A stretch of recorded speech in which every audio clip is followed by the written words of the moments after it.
Whoo.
Whoo.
From the earth I was born, and to the earth I shall return. Ladies and gentlemen, corn. Good morning, good afternoon, good evening, as may be appropriate.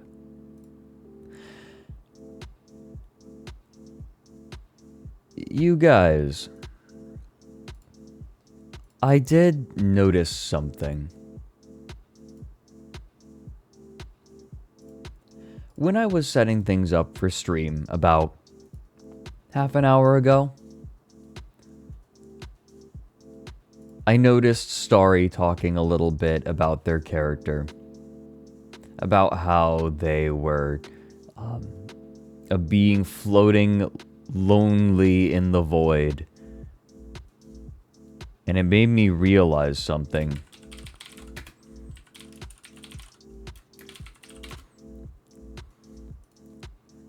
There's a parallel.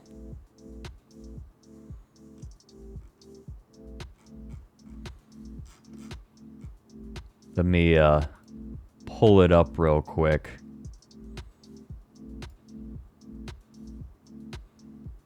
I knew it reminded me of something.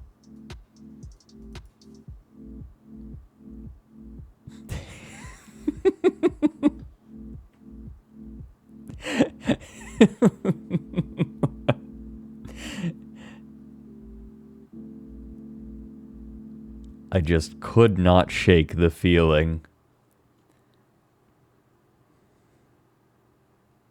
Stimulation.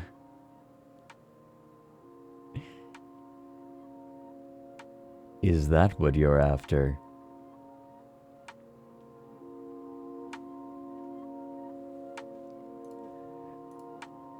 Hello, the lot of you.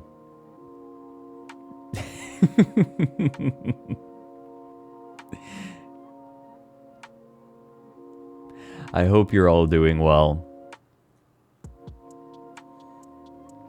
I have things planned. I was trying to figure out. I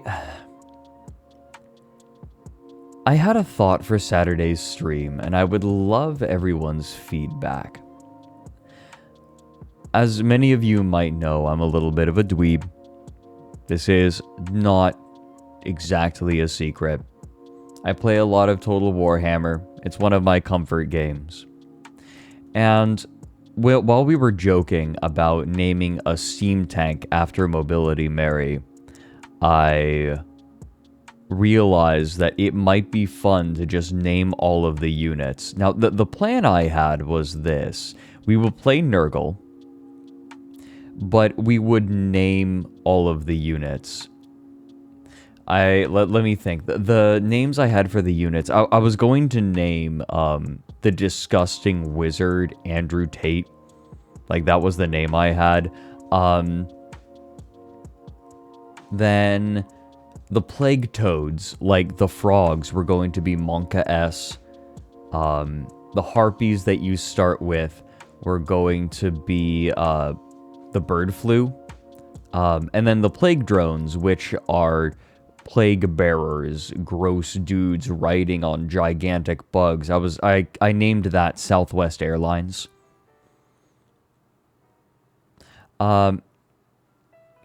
Yes, Protector of Jam. There is a Nurgle unit, actually. I was pretty happy with the Southwest Airlines name. I'm not gonna lie, I felt a little clever. Then all of the infantry units I would name after like different fan bases. Like I had the Brofist army for one unit of Plague Bearers. I'm turning myself up so I can just talk quietly like this. Not an ASMR stream. But the other idea I had was Nurgle has a unique unit called Nurglings. Nurglings are born to die. Whenever I play as Nurgle, I make no effort to actually save their silly little lives.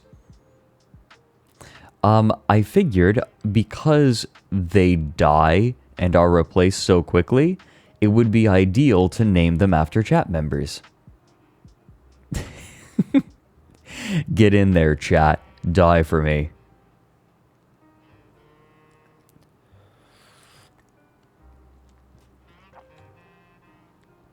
I thought that might be amusing.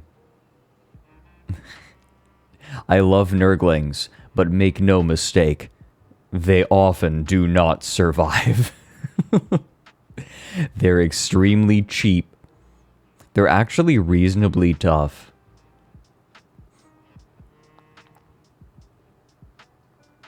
The problem with it is that it's Total Warhammer.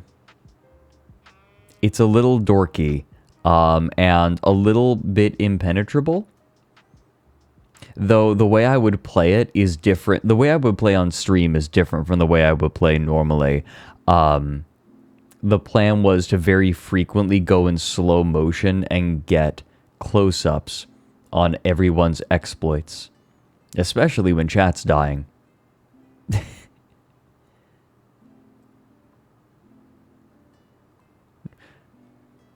All of you may die.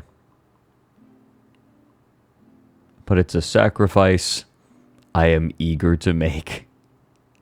So today, everyone, in about 45 minutes-ish, we are going to have a guest.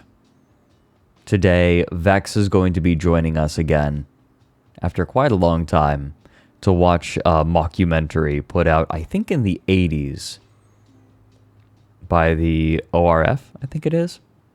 The Austrian network. The state media. Was it 1995? I'd have to double check. It is a mockumentary where a documentary crew from Africa goes to northern Austria to document the local tribes and their peculiar practices. Will I be narrating subtitles? Yes. The documentary is in German, but it has English subtitles and I will be reading them. So I will be narrating this mockumentary live. Shark. Pog. Okay, hold on. I feel like memes catch fire so quickly nowadays. What the fuck is Miss Piggy singing and I would do it for you? I swear to God there was like a chain of thought there. It just happened very quickly.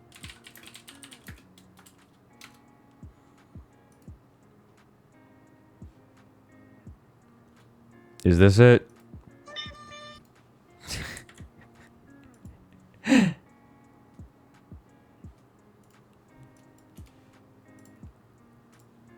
And it was just attached to an image of a dog.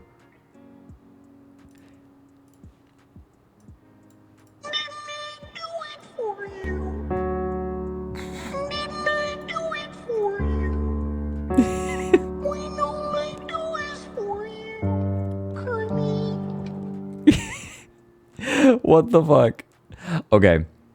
You guys, this is completely unrelatable. But in OBS, I use OBS in studio mode. which means I have a program and a preview. I grew up in a studio, in a TV studio, so like I'm pretty comfortable with this setup. This is what I have historically used. Now, when I go from preview to program, when I swap them, I have to press a button, and the button says transition. I also have a button on my Stream Deck, but it kind of like broke after an update, and I need to get it set up again.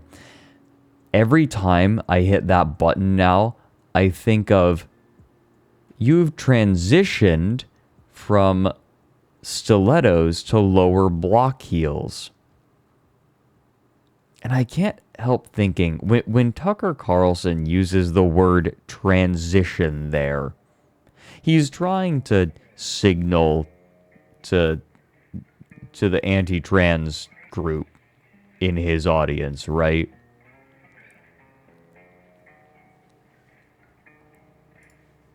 Like, that's a thing. Like, it's like, oh, she changed shoes, but she's transitioned. Like, why? He's also very stupid. I think he knows what he's doing. I think he's just a grifter. Hey, you guys. Guys. I'll let you have this one. Guys. I want to catch all the subs. Now, I also want to point out, this is kind of how I've decided to do guests nowadays. Rather than having the guest immediately, I like having about an hour to hang out with everyone, do normal stream, and then bring the guest on. It's nice. It lets me read out the subs at the beginning of stream. It lets me connect. It's good. That normal stream. There is, yeah, okay, fair enough. I'm being called out. Is there a normal stream? Okay, mimetic. Wait. It's not pronounced Gotic, is it? It's that word that makes fun of the English language for having really inconsistent phonemes. Right?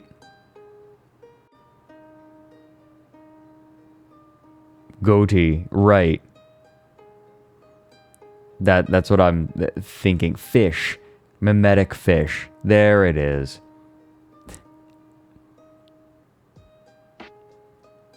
Is it mimetic Joel?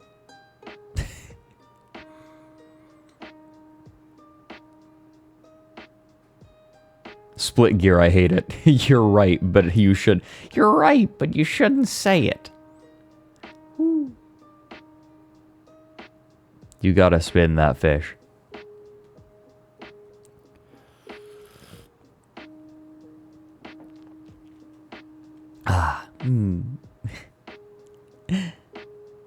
I want to read the subs.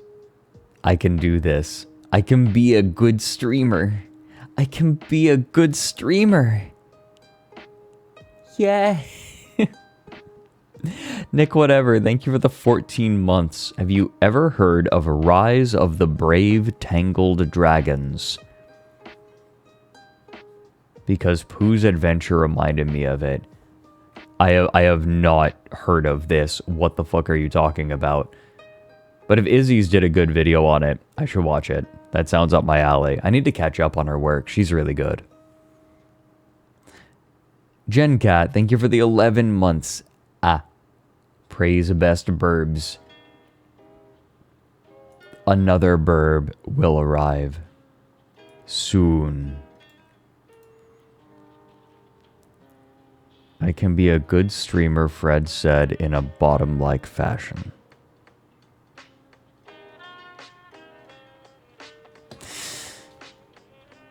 Yeah, alright.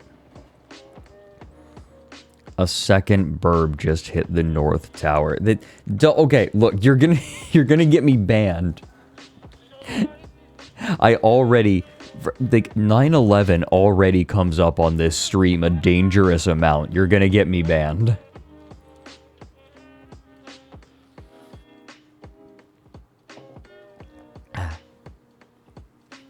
Tank Facts, thanks for the 200 bits. Thank fucking God you started streaming now. I've been waiting for the jury service to call my name for 4 hours, and it took so long they all sent us out for lunch. Ugh. Gross. You guys, relationship ended with crypto streamer. Now 9/11 streamer is my new best friend. Pimp. Oh my God, that reminds me. A while ago, I started watching a competitive Natural Selection 2 streamer because that community is horrifically toxic, but I still like the game itself. And so I wanted to enjoy it somehow, so I watched competitive players. Now, one day, like, I'm not going to name the streamer, but I followed them for Natural Selection 2, and one day I see him streaming to like 3 people. But he's not streaming Natural Selection 2, he's doing just chatting. I poke in, and he is in complete silence researching conspiracy theories. I think he was looking at like COVID conspiracy theories. I was like, what's going on? And then after that, I haven't seen him stream at all. I might have unfollowed him. I might have. They cut his mic. It was just the most peculiar thing. Like, occasionally he would mumble something. It's like, what's going on? He got turned into a grandfather. Granddad.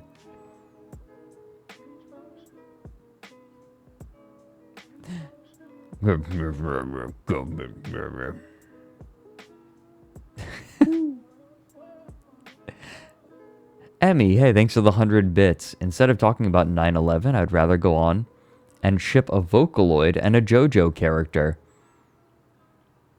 Hold on.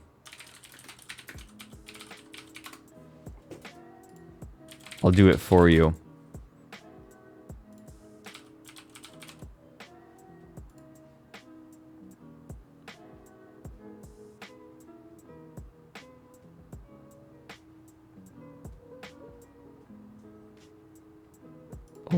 Hold on. I got this.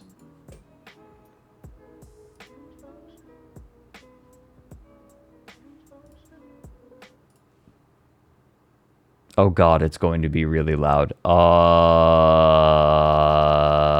Is it on YouTube? Maybe it's on YouTube.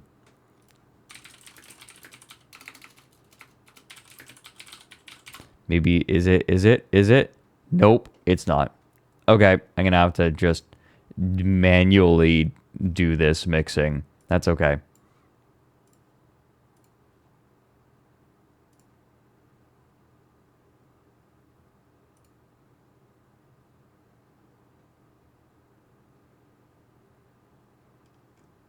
Oh my God, it's not letting me play it. Hold on, I'm going to do a private window for it.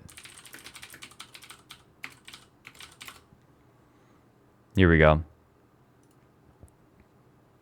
What do you do when you are depressed? Eat your fill and make a mess. Try to sleep and get some rest. What do you do when you are depressed? Put your silly file on. Make some jokes like that. It's my favorite Vocaloid.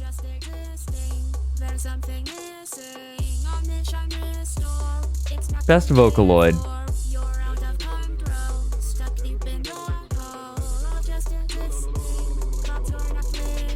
There, we got the ship going.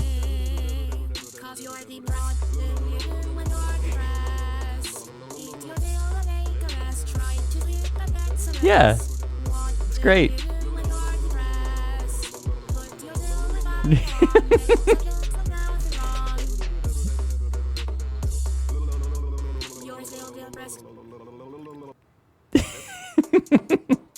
No, don't play it again. Stop it. No, stop it. No, it's the instrumental version.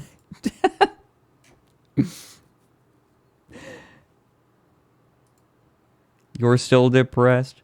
That's my favorite Vocaloid and JoJo mashup. The one that I made just now. You're still depressed?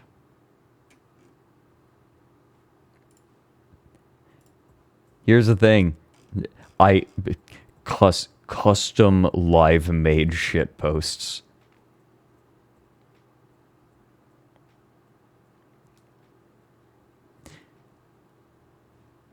Anyways, this is my life now. Pimp Master Stallion, thank you for the 17 months. From Pagan a Piglin to 17 months with the Owlman. Thank you again for all your streams. You're the best. Aw. I'm far from the best. What the fuck are you talking about? But thank you. Emmy. God, thank you so much. Thank you for the 100 bits.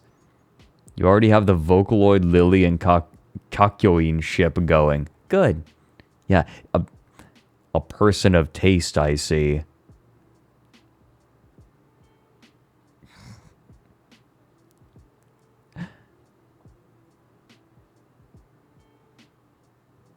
Wait, see and shudder. What the fuck? Excuse me, what? Yeah, alright. Pimp Master Stallion, thank you for the 17 months. Plico, thank you for the 500 bits. God, thank you. Really? Ah. Eh.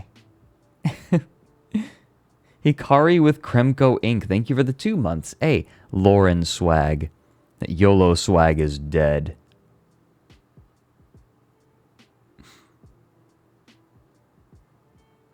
No, I don't get the raid message saved. What the fuck did you do to me, Gigi, when I wasn't looking?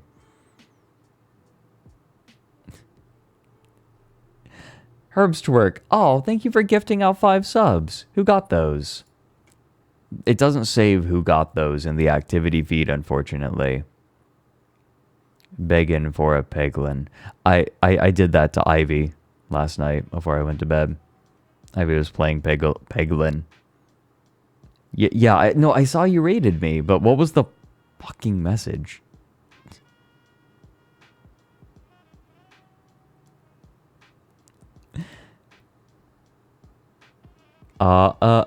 Salt Knight, thank you for the full year. Congratulations on making it once around the sun. Let's do it again. For real, I have really enjoyed streaming. You all have made it very comfortable and very enjoyable. Leebug, thank you for the 13 months. 13 small curses. Thank you. JJ Doe, thank you for gifting a sub to Lakua. Hey. That's really kind of you. I hope Lakua is doing well. Chimerically Lost, thank you for the 14 months. Angel Tazdevil for the 7 months. You love cock? You mean chicken? Oh, rice, chicken. Oh, rice.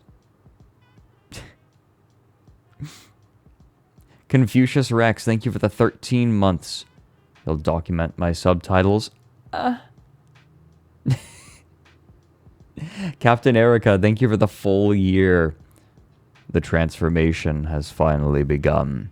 After 1 year of fat nuts exposure, the aura of the uncomfy streamer is beginning to change my very being, and the insatiable desire to drink tea has consumed me.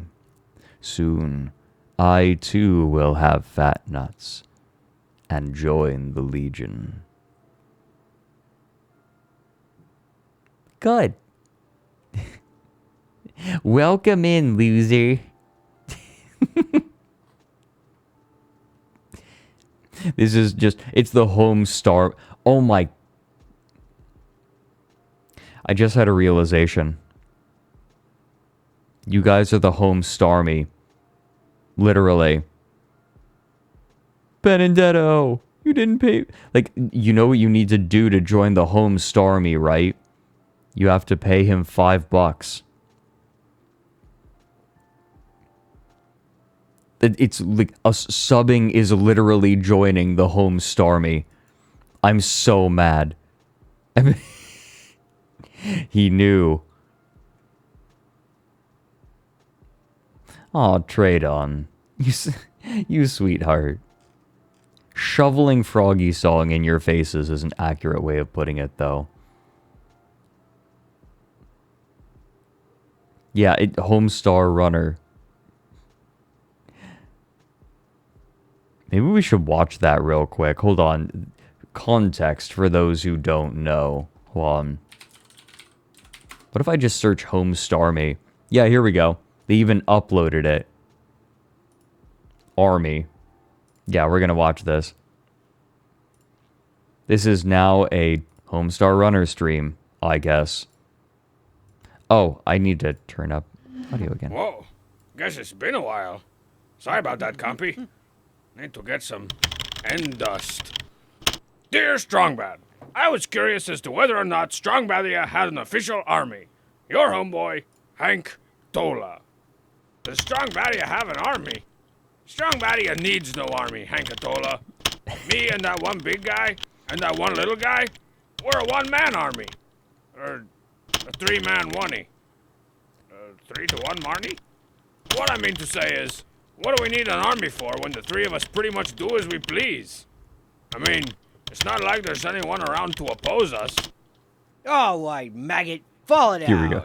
Colonel Homestar Runner is recruiting the most elite team of crack commandos to invade Strongbadia. Do you have what it takes to join the Homestarmy? Will you bring a sack lunch and some orange slices for me and serve your country? Will you, stupid? No. Don't really have any interest in invading my own. Dead hut! Draft dodger, eh? Well, see if those trees you always hug and save you when Gordon Lightfoot's creeping round your back stale. When I was little, I didn't get that joke. We'll see what you do when Gordon Lightfoot's. Company, halt! Backwards, march! What the? Oh, and if you change your mind and want to trade in that skirt you're wearing for a nice pair of camos, we're having a pep rally up in the stick in, 15 minutes. Wow. I thought I knew what ridiculous was until this day. This definitely merits some further reconnaissance. Fry hair. If you upload it to like Imgur and then whisper it to me, well, we can check it out. The cheat? The cheat. I need you to find out. Oh, don't make me call you that. It's not a good commando name. Oh, all right. Firebird. I need you to find out what the crap Homestar Runner is up to at the stick in 15 minutes. Are you sick and tired of playing second fiddle to a two-bit wrestle man and his yellow dog? Yeah! Are you ready to fight alongside your colonel and give your $5 to the Homestarmy if it comes to that? Yeah! Do you want to paint that fence some other cool color and put a fake beard on that tile? Oh, sorry. Forgot to rewind. Yeah! You gotta get yours. I gotta get mine. All right then, maggots. I love how the soapbox has 12 of them written on it. Let's get out there and invade us some serious Strongbadia. Company, go! Yeah, I don't know. Maybe there is a good mint. Some of the throwaway jokes in Homestar Runner are just the best. I don't know, maybe there is a good mitten. Strongbad. So I see you decided to join the other side, eh? What joining? I am the other side. Ten Hut, prepare to feel the fluoride sting of the Homestarmy. Strong Badia will be ours. No, it won't. We're about to play some badminton. So, no invasion. Oh. Oh, I see. Retreat! Fall back, men! We'll hit over our heads! Hold the line! Hold the line! And take this stupid thing with you. Benedetto! Don't you die on me, Benedetto! Not on my watch! Don't you give up! You never gave me the $5. And that, my dear Hankerin, is why Strong Badia will never need an army. Though we are in dire need of a copy of the official rules of badminton, no idea what we're doing. None. Badminton is a weirdly hyped sport.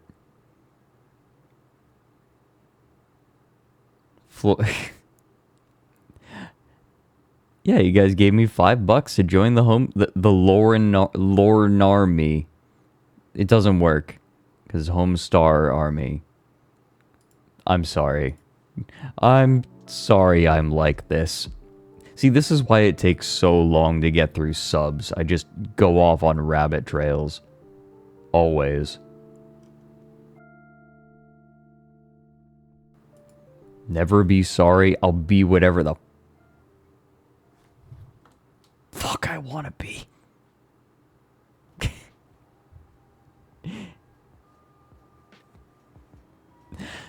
Dakinar, thank you for the 11 months and for just giving a foot. Good. Last Hazard, thanks for the 5 months. The 5 months. Emi Kasama, thanks for the... Okay, right. I think we caught up. We did it. Finn the Witch, thanks for the 11 months. Hi. Salted Caracal Muda, beak time? Yeah, double beak. Beak on beak. It's happening. You guys, I've been so excited to watch this documentary, this mockumentary. This movie. I zoom. I big. Wow, big owl. It's so funny how just moving Loren a little bit makes him look like he's looking down on you guys now. Like, oh, hey. like you're my friend's little brother. Well, hello down there. Or like their young cousin. Public accountant stream. Don't you mean certified public accountant, forensic certified public accountant, and global certified inspector? Chartered global management accountant. Ugh.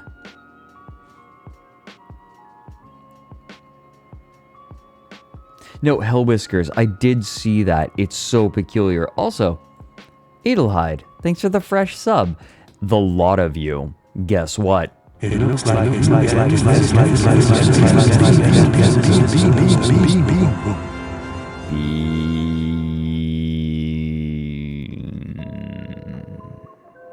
Yes.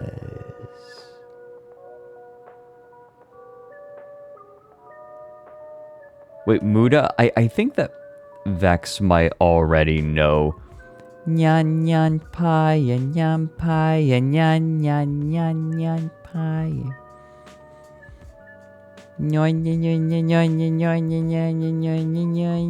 I'm so mad that there are actual lyrics in there. Somewhere. Vex wasn't the one that showed the Flusay girls to me, actually. Hikari, don't you dare, especially given what I'm quoting. This is a he doesn't know moment. Or she, or they. Or it? I don't know, some people use it pronouns. You have no idea?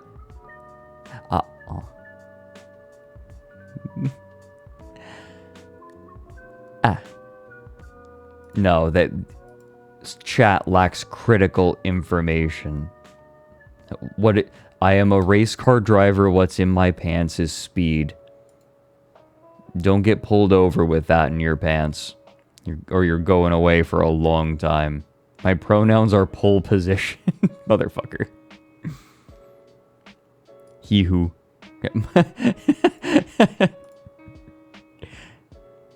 I identify as funny.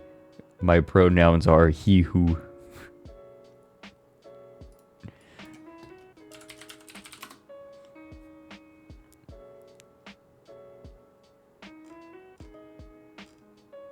Oh, apparently there is already something called Nyanpire.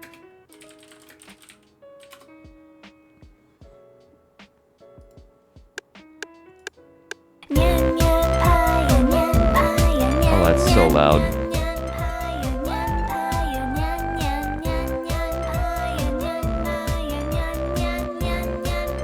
Wait, did she fuck up? Did she fuck up there? Did she say Nyan Meyer? Like, we are in a swamp filled with cats, like rotting away. Zombie cats. The Nyan Meyer. No, she says Nyan Nair. Nyan Nair. I like the idea of the Nyan Meyer better. I'm imagining things. Fuck off. Listen.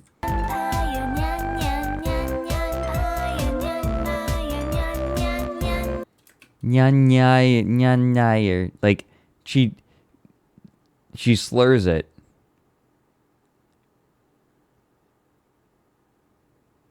Near Anyana. Stop. You hear the P? What the? Where the fuck are you hearing it?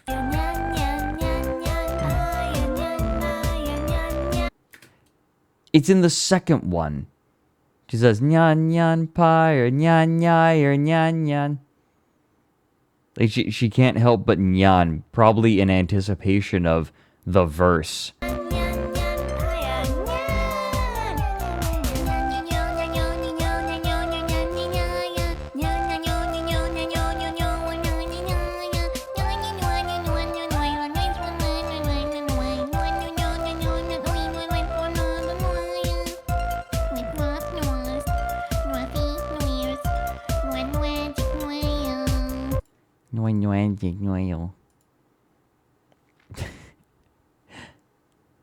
Can we have subtitles? No. What? Can you not understand her? Do you not get it? I remember the nyajig nyayo. It's almost cute. When are you posting a cover of this? This is one of those things where a cover of Nyanpire is like Mike's version of the Cuck Hat. Oh. Andre did such a good job on that bespoke pet. Trade on, you're late. We already looked at depressed.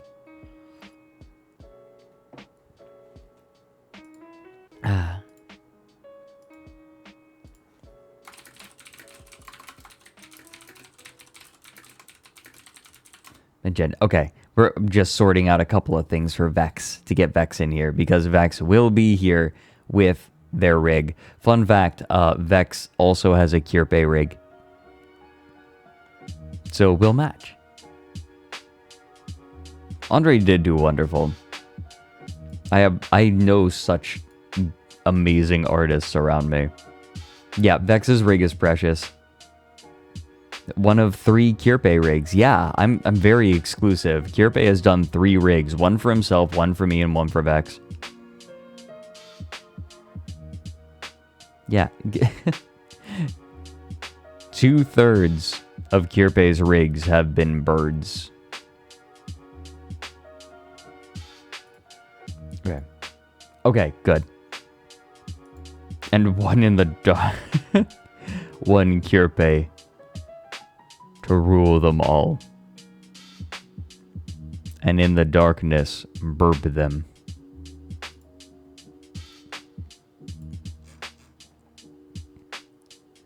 So, I'm kind of on the fence sharing something with you guys. It's about, like, the problem is it's politics. And I'm like, I'm gonna level with you guys.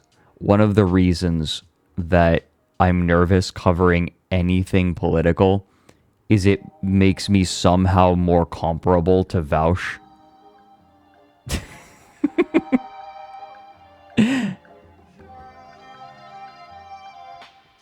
Any way that I can be compared. It's fine if you like him. I don't want to become him. I'm not ready to be him.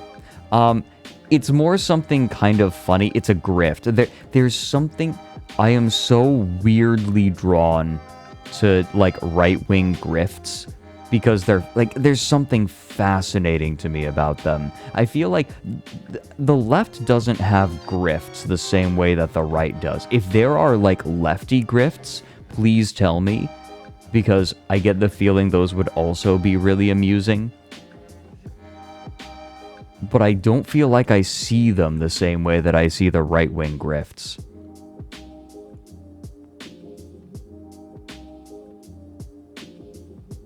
Hassan. Bully Hunter. Okay, Bully Hunters was hilarious. I'm not a debate bro. Lefty grifts are MLMs. Oh, yeah, you're right. That's a good point. Was Trans Lifeline a grift? Was it? I don't know. My understanding was that it was okay. Left-wing grifts are more under the surface, yeah. MLM, multi-level marketing scheme. Basically a quote-unquote job where you have to pay your employer for the things that you're selling. That is a grossly oversimplified version, but they also will, like, get sign-up bonuses, and then you are encouraged to sign up more people underneath you. Think Avon, yeah, think Avon, think, what else? I remember there was a friend I had in college who did, what was it? It was like sex toys.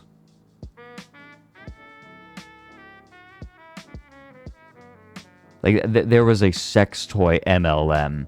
Amway, yep, Mary Kay. What else? Herbalife. Pure Romance, that's what it was. I thought that's what it might have been, but I wasn't completely sure. LuLaRoe. Is Goop an MLM?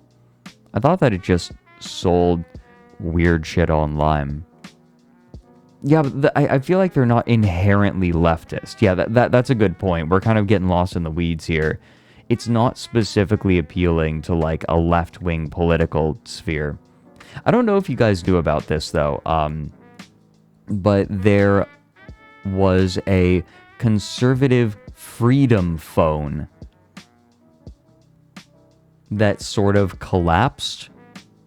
Daily Beast covered it. I don't know how good the Daily Beast is, but I've seen, like, people who peek in on like, these grifts talking about it. Like, this is not an endorsement of the Daily Beast. I do not know how reputable they are. However, this article was interesting. The conservative freedom phone backers turn on each other. In the summer of 2021, conservatives aggrieved over big tech censorship saw a new smartphone as their savior. Dubbed the Freedom Phone, the $500 device was the creation of Bitcoin mogul Eric Finman. Surprise, motherfuckers, it's a crypto stream! Haha!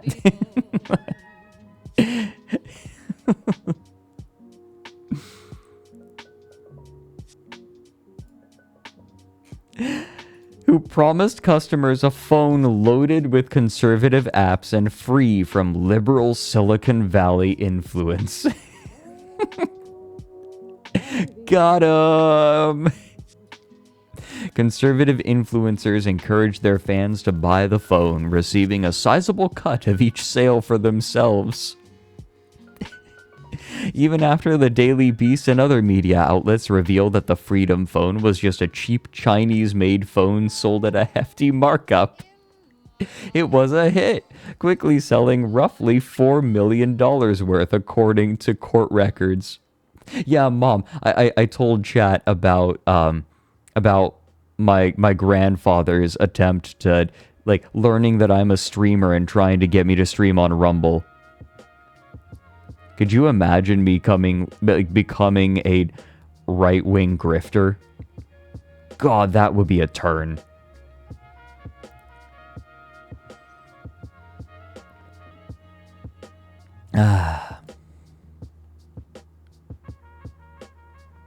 No, it would kill. Yeah. My poor grandfather has gotten really into like the right-wing conspiracy theories. It's like he makes good points and then draws really peculiar conclusions.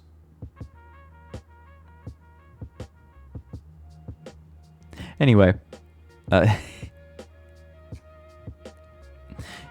I know, step-grandfather. I mean, like, I grew up with him as my grandfather. He's my grandfather to me. I know that he's my step-grandfather, but I don't know. Doesn't feel like it.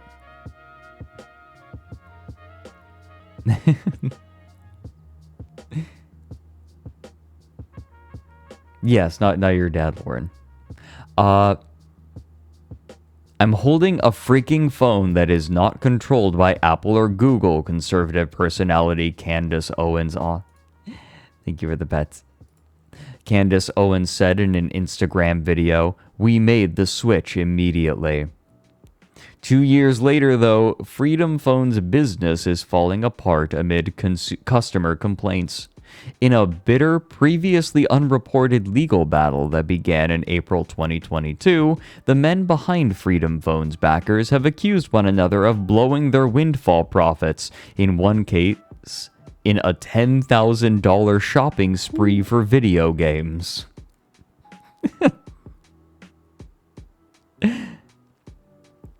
Muda, thanks for the 150 bits. I compel you to show Trumpy Bear? We might. So, they're gamers. So basically, like, they sell a knockoff phone at an extreme markup. Muda, we'll watch Trumpy Bear in a second.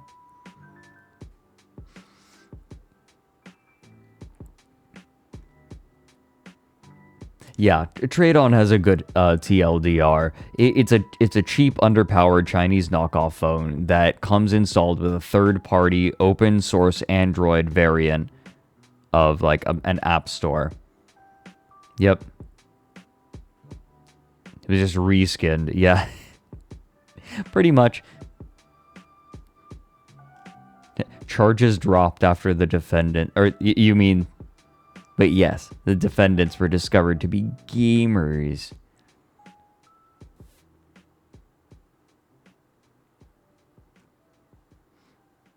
Wait, Hell Whiskers, what the fuck? Okay, hold on. I remember a time during COVID when Candace Owens was a Facebook angel of death because an anti-vaxxer subreddit showing compilations of Facebook posts of people who died from COVID would inevitably feature a post from her shortly before their death. What the fuck?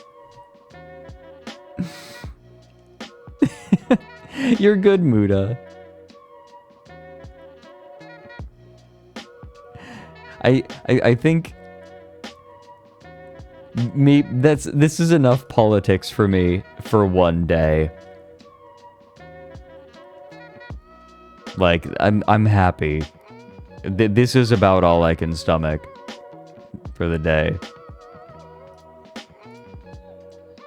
But hey, you guys, I think it's time to actually, you know, do the thing we were gonna do. Like, I'm good. I'm happy. Not a...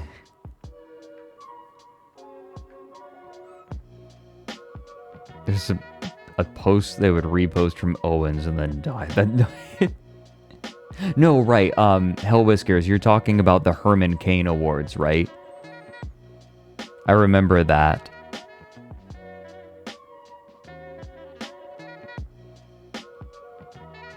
Yeah. Herman Cain. God, Herman Cain died from COVID. Like, he's just dead. Like, the presidential candidate. He's just dead. From COVID. He died from the plague. He got COVID from a Trump rally. Oh my god. That's like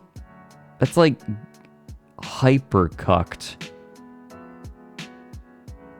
Oh my god, imagine running for president and then dying from a disease that you caught at a rally for your opponent who beat you. Holy shit. It's mega cucked.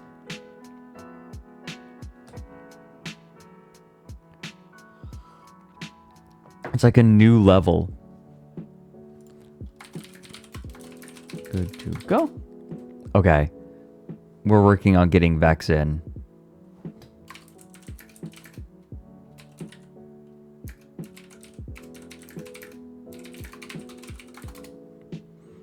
Alright, we're getting stuff set up. Oh, Emmy, thanks for the 100 bits. Thank you so much. Goodness. You have the Vocaloid software yourself, and you have the latest version. Vocaloid 6, and I made Lily laugh in a cutesy way. Yeah, but did you make her go nya nya nya nya nya nya nya nya nya nya nya nya nya? Okay, Vex doesn't know how OBS Ninja works, so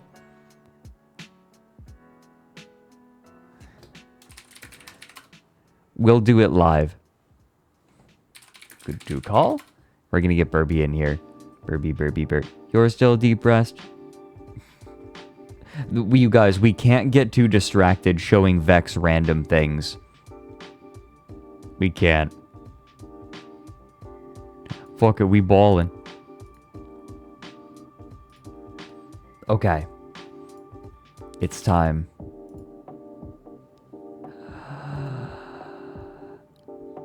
Burby.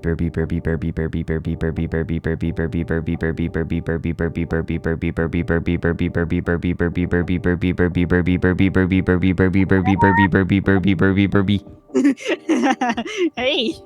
Hello. This is a stream and not a private call. Burby.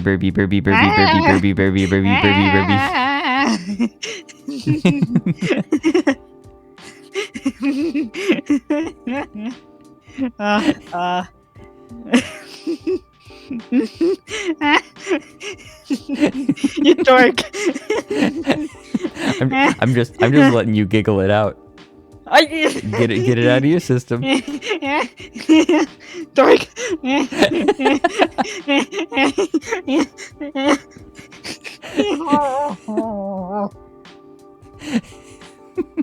Hi, Vex.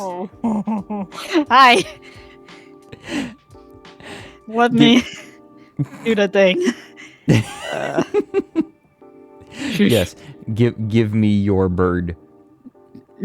I showed you my bird. Please respond. I'll allow you to rent it. That's all. Okay. Fine. We're not owning anything in our life, so get with it. Everyone, this is Vex. Vex is from the distant, far-off land of Austria. What do you what do you mean by that? Well, today, an African documentary crew is going to go to northern Austria, and yeah, and we're going to learn about the strange culture there, the strange people.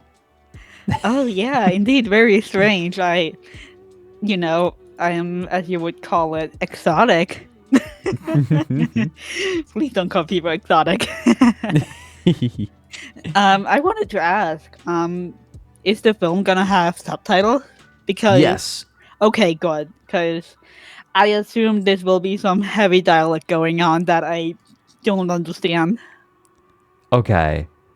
Let me see. I need to add a window capture. I'm gonna have to set this up. Yeah. Someone asked me how the wine is. I don't drink alcohol, so every wine I taste tastes awful. Even the wine that Fred tasted and really loved, I tried it and it's like, ugh. It's really good. Which I will say I'm very glad that I don't like the taste of alcohol. I feel like it's better to not like the taste of alcohol. Like that. It's better to not like it than like it too much. Yeah. I mean, I would love to like try the fine tasting stuff and not like for drinking, but Yeah. just even sippies are like too much for me. Mm-hmm. And that's okay. You are Although- valid. So are you. No. Yeah. Vex, valid is a lefty term. Well, you used it on me first. And? Doesn't that make you a lefty? If you use- Disgusting. if you're using I see where this conversation is going. Okay, I got this. I just need to add one last filter. Chroma key. To And- unpink you. And I wanted to mention something because someone in chat mentioned Arnold Schwarzenegger. Fun fact, he actually comes from the state that I live in. Yep. But There we go. Bird.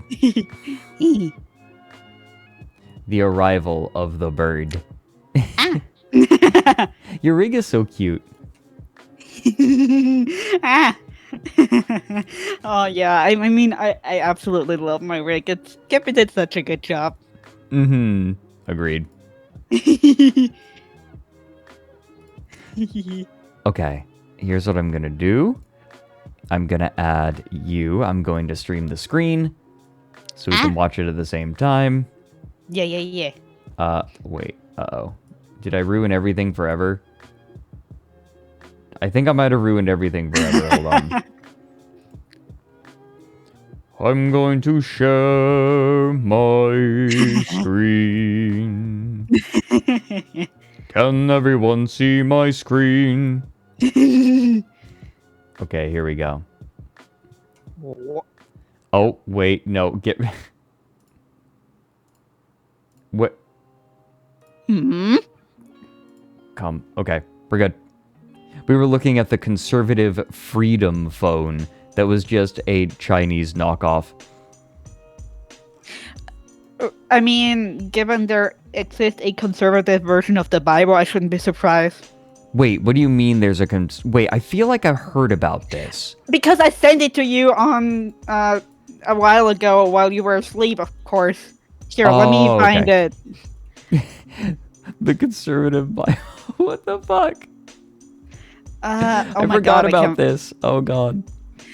Yeah, it's essentially Yeah. just like the Bible that has like the what is it called, the very famous letter that all conservatives really love that the founding fathers wrote. What? I don't know what you call it. I'm not an American, damn it. The Declaration of Independence? Yes, that Okay. thing. Sorry. I'm not American. I do not know your history. Just like This how is you the don't Bible. just like You how you dare don't know my history. You dare question the mighty Jimmy? That was actually okay. No, the funny thing, everyone's like, "Oh yeah, Hitler came from Austria," but it's like Hitler left Austria for Germany because he thought Austria was too accepting. Like that was one of the reasons. Fun fact. He was like, Austria sucks. They're too tolerant.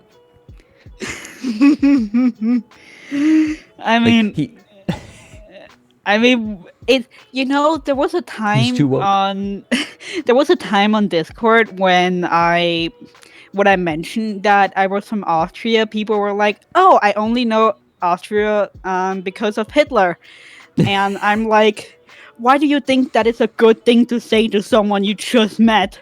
Right. It's like, in what possible universe is that a good opener? Yeah, I will immediately not like you. Also, I found the link to the Bible, and it's called "We the People Bible" or whatever. Here, Okay. it's supreme edge. Oh, God. Oh, God. We the People Bible. Oh, the cover design is atrocious. Oh, my God. Hold on. Is this going to dox me? No. Oh, it wants me to sign up. Of course it has a pop-up. All modern sites have to have a weird sign-up pop-up. Receive your devotional of the day now. Look at this fucking design. It looks like someone ripped off a piece of their jeans and wrapped it around a Bible. This is the Bible. Praise.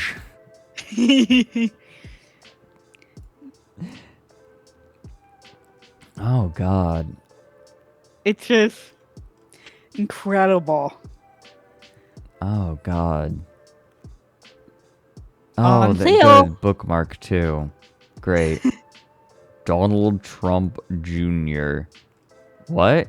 Why do they have him there? Is he an endorser of it? What?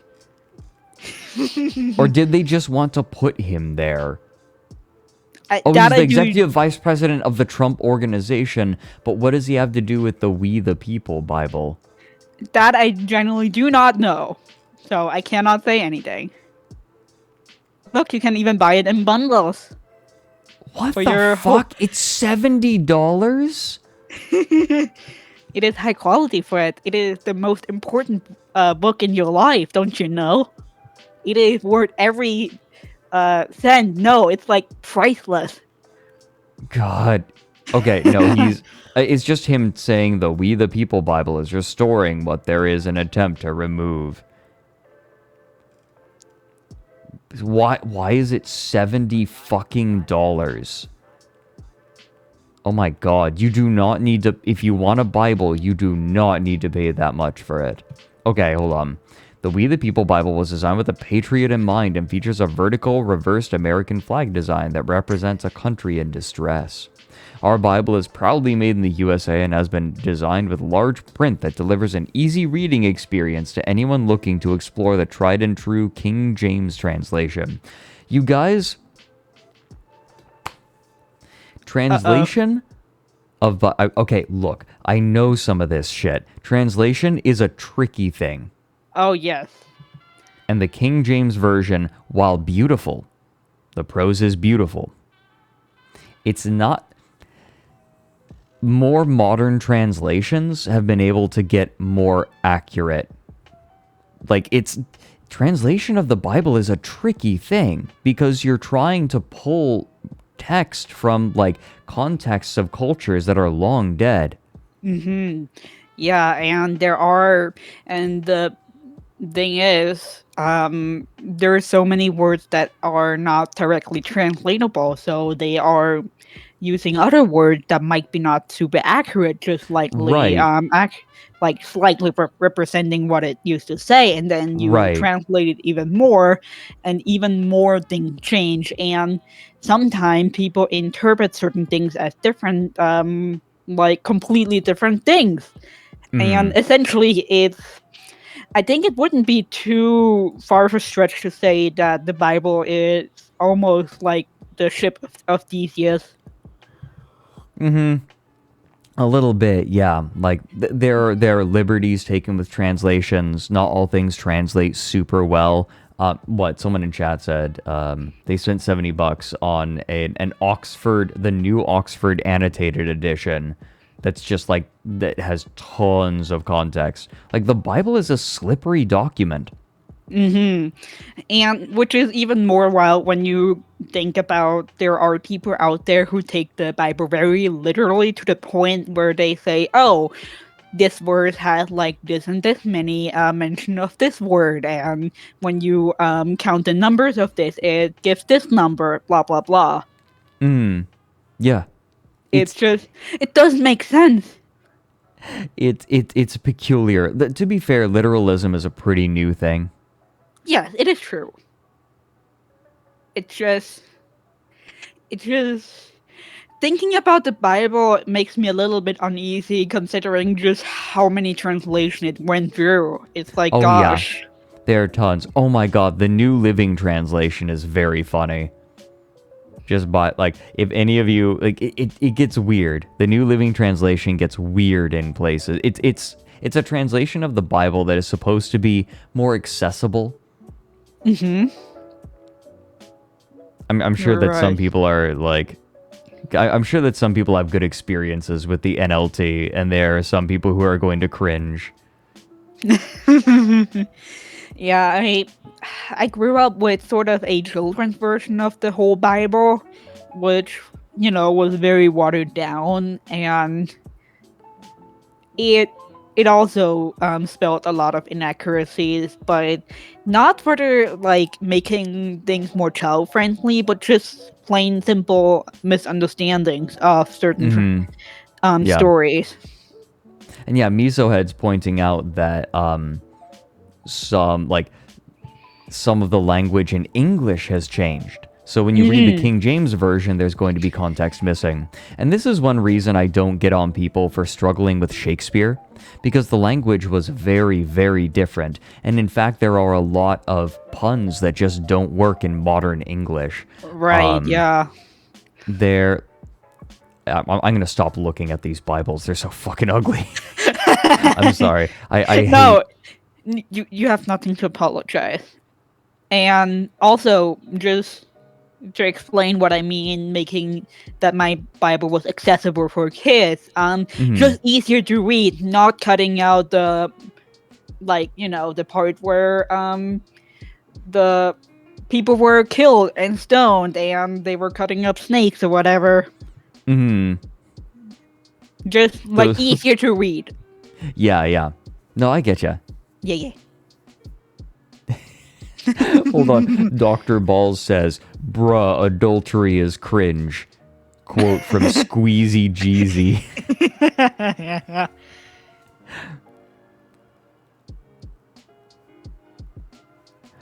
Avex.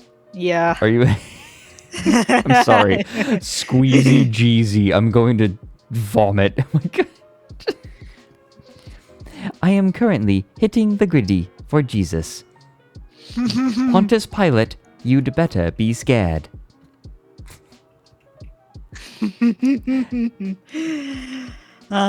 Young Money Clan and I are getting many wins in Fortnite and are getting many victory royales. Born with original cringe. Stop. Hey Vex, would you Yes. like to get started on this movie? I have been saving it to watch on stream with you. I've been so excited. I'm really thankful. Yeah, neither of us have seen this before, so this is going to be fresh. Yay.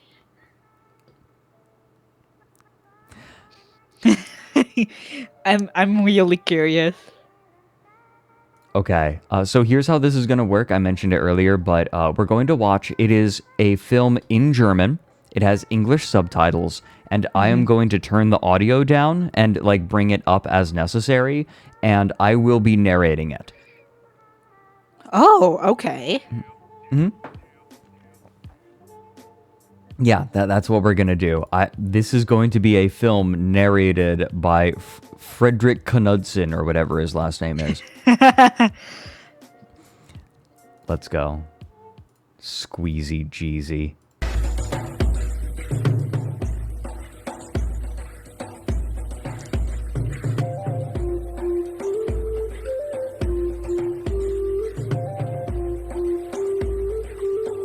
Fremde Länder. Foreign.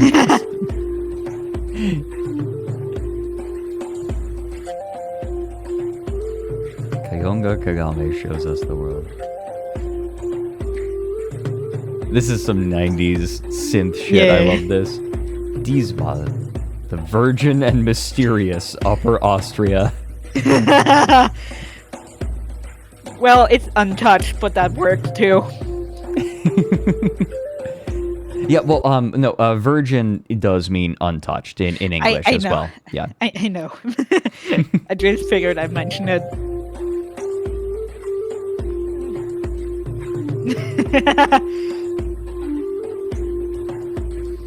Das Fest des Huhnes, the festival of the chicken. Das Fest des Huhnes.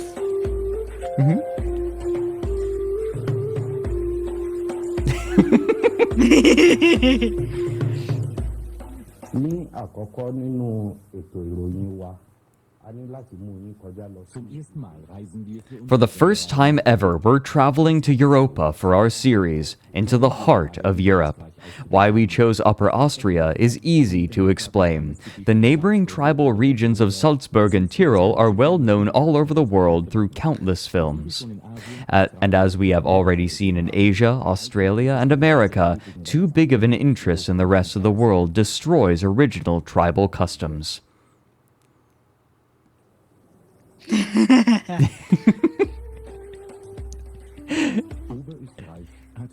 Until now, Upper Austria hasn't garnered much attention from the rest of the world, which is why we hope to study the untainted life of its ancient residents.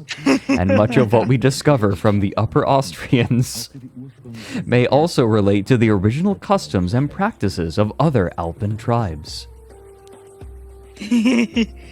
Yep, that's Austria. Am I turning it down enough?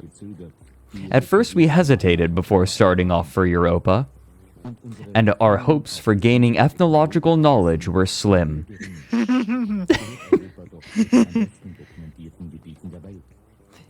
Oh, sorry. I was like adjusting things. Sound is good? Okay, I brought it down when I didn't need to. Even though Europe belongs to the best documented areas of the world, it has only been portrayed by the Europeans themselves. In other words, from the inside, and thus tainted with the extremely one-sided egocentrism of white people. The unbiased outsider's perspective has been missing until now. Our expectations were therefore not high. We could have never anticipated the sensational ethnological material we would end up bringing home.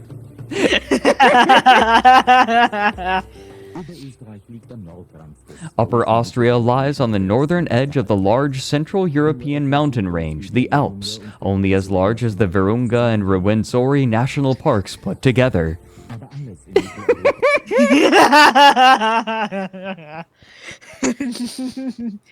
This is so good. I love this. But everything in Central Europe is small and cramped.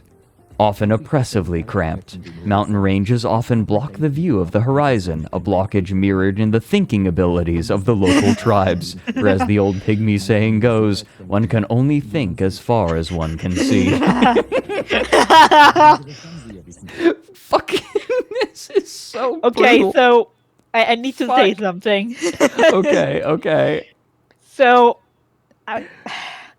so anyone who has watched Ice Age 2 will know that one of the main plot lines is all of the animals going to like this one spot of the world to go on a raft because they are surrounded by a big ice glacier or whatever, and that is starting to break apart and water will be flowing through. And I thought Austria was the same situation because when I looked around, it was all like surrounded by mountains, and I was, for a while as a child, terrified there will be flooding sometime, flooding through. Aww. Cute. Yeah. So yeah, this checks out. Gamiac, I imagine the people who made this documentary think that Idiocracy was trite and uninteresting. if I had to guess. No, Vex is precious. What? Vex is No. unbelievably No. precious. No. Wonderful. Adorable. No. Ah.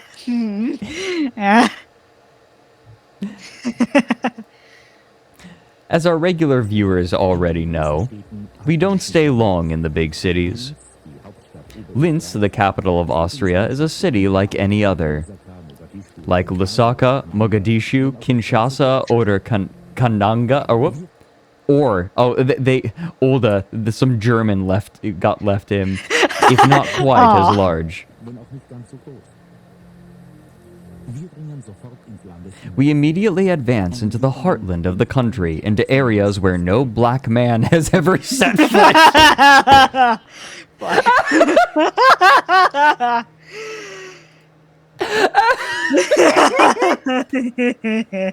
Holy shit! This is so brutal. I love it. So God. Holy fuck. I'm so glad that I saved this for stream, you guys. It's so good.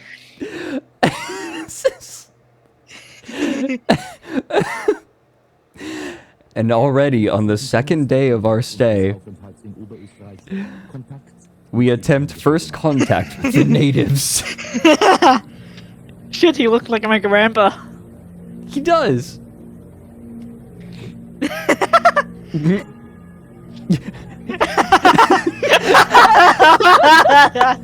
Okay, he doesn't have that mustache, but This short experience doesn't surprise us. The Alpine tribes from the most remote valleys are notoriously shy.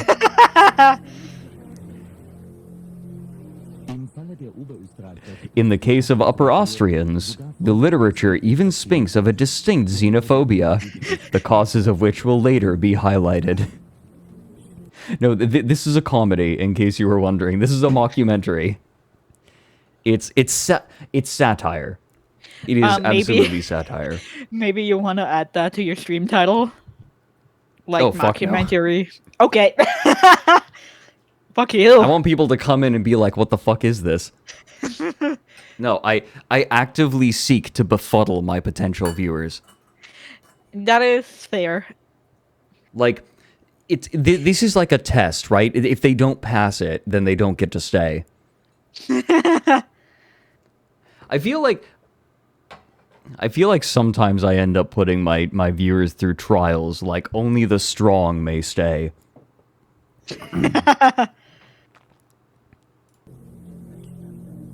Weeding out the weak. On such days, we often get the feeling we're penetrating into uninhabited territory. The natives hide from us. It is often quite eerie. Everything appears quiet. We neither hear nor see them, but we know that they are there.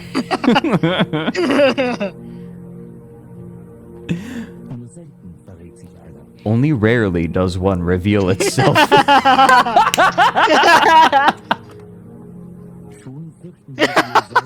Just as we began to fear that we had entered a hostile region, my assistant Edith succeeds in establishing first contact. With children, luckily, they are just as trusting in Upper Austria as they are everywhere in the world. But if we want to explore the land off of the established travel routes, we will need adults as guides and carriers. Holy shit. Okay, I don't know if you've seen this, but sometimes like the documentarians will be like, oh, they'll give gifts to kids from their foreign land. And it's like, no, they're just fucking kids, man. Like, it's Yeah. No, it's done so much. I know of it. It's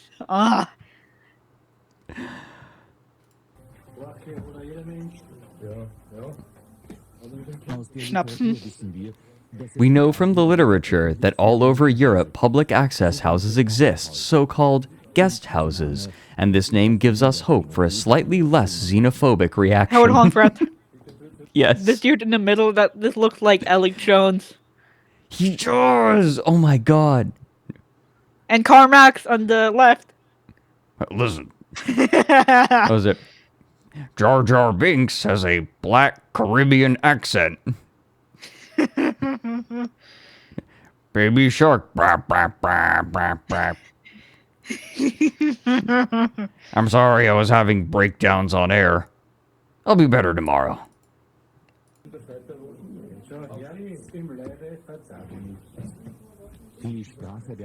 The natives' language is difficult to understand. It is supposedly related to Bavarian, according to other theories, even to German, which hardly seems believable.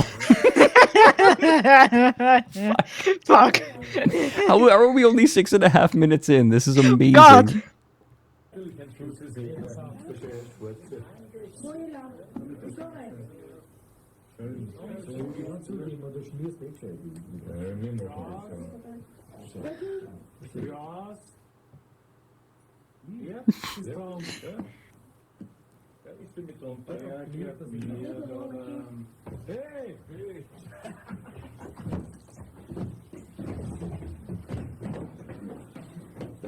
The four, as we later found out, are brothers. Rudolf Himmelfreund Pointer, Sepp Himmelfreund Pointer, Karl Himmelfreund Pointer, and Franz Himmelfreund Pointer. Himmelfreund Pointer.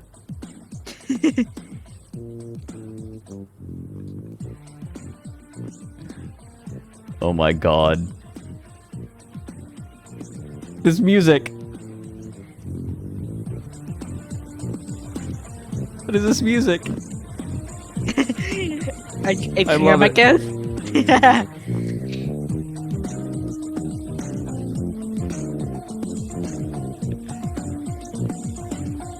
Oh, they're carrying camera equipment. This is like a And new wine. kind. Yeah. After a few days, we have gained the Himmelfreund Pointers' trust. They even became anxious to show us what they felt was worth seeing in their homeland.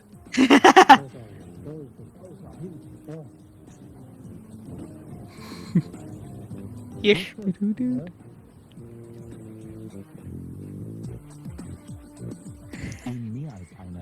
In more than one regard, we have had luck with the Himmelfreund Pointers.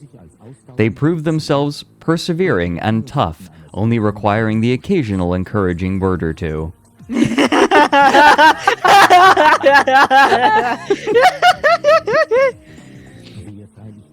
Whoever thought she could please natives from such a remote area of the world was just a handful of glass pearls. With just a handful of glass pearls was woefully wrong.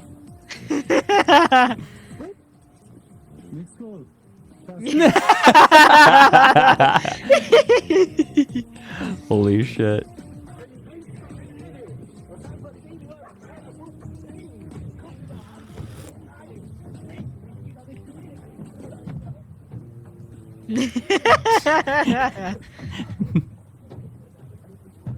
No, this is the actual dialogue. This is a mockumentary. Yes. Ni.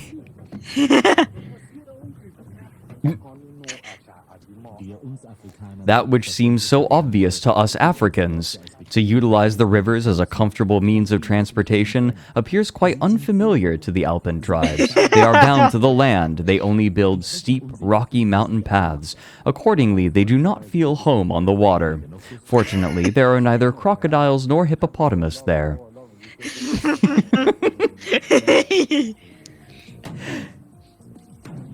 Doggy. Doggy, so curious.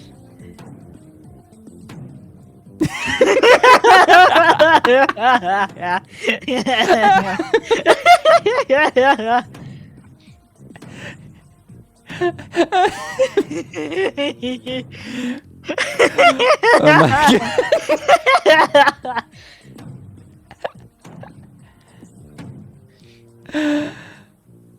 God. Here we have uncovered very unconventional evidence for the natives' ambivalent relationship to water in order to overcome their fear of precarious waves. A boat has been disguised as a strong and reliable log cabin. A fucking This way, course. the Upper Austrians can feel at home even on the water. Although, as we can see here, and later we'll see in more detail, Upper Austrians' state of well-being depends heavily on the amount of that bitter, frothy drink they have consumed, also known to us in Africa by the name beer.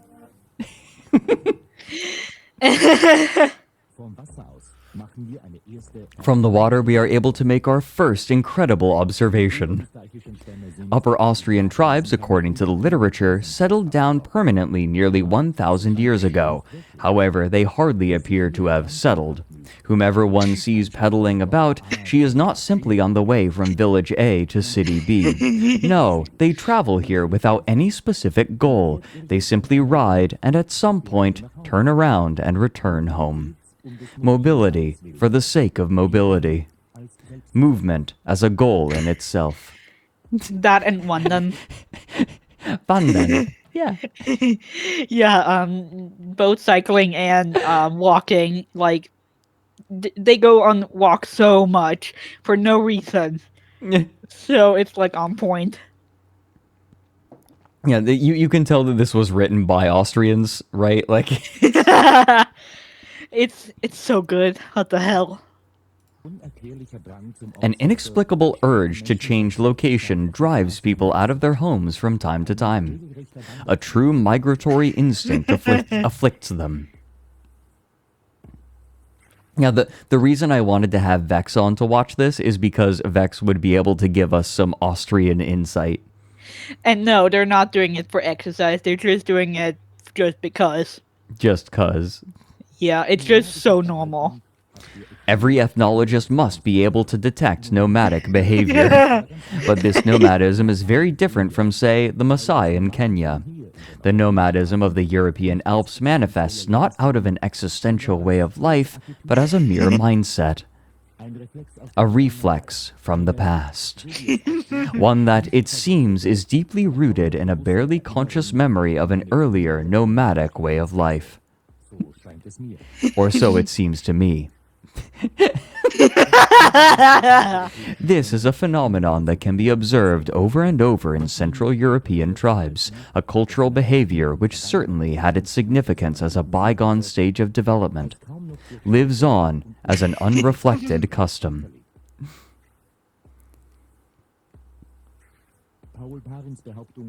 Paul Perrin's claim that white people think too much seems even more dubious in light of this observation.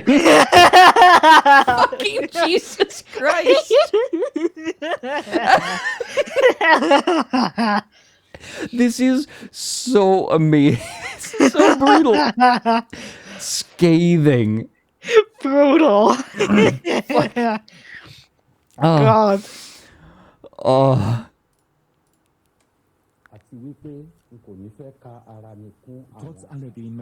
Despite all of these observations, I wouldn't necessarily align myself with those who claim that the European peoples and tribes don't possess any culture in our African understanding of the word. As we know from older film material, the Upper Austrians also once practiced ritual dances. I've seen this bit. The Upper Austrians do dance. However, they themselves do not comprehend the meaning of the dance. Formal sequences are strictly followed, despite seemingly bereft of any meaning. As an explorer, one's job is also to warn of prejudices towards foreign lands and foreign worlds of thought. Our African culture is a culture of masks, dances, and song. The European culture, it is said, is a culture of, for example, the written word. And we should not think the less of them for this.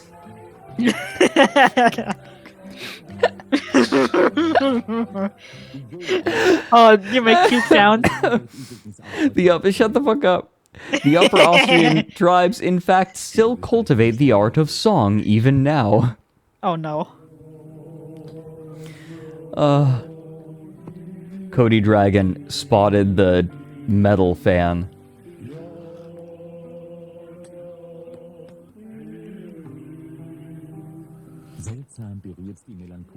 The Himmelfreund Pointer brothers, otherwise so tough and sturdy, move us with a strange melancholy as they suddenly begin to sing around the fire.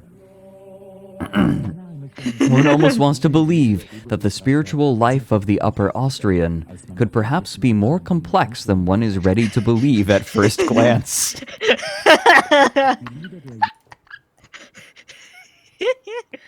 This is so brutal. Oh, this is so good. Oh, what was that? Was one of them carrying a gun behind them? Yeah, he's got it. Yeah, of course.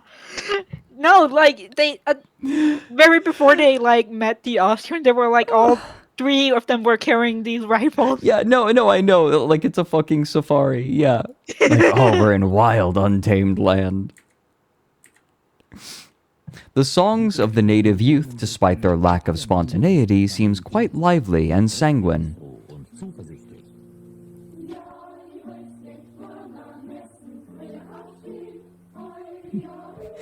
Hey Apex, welcome.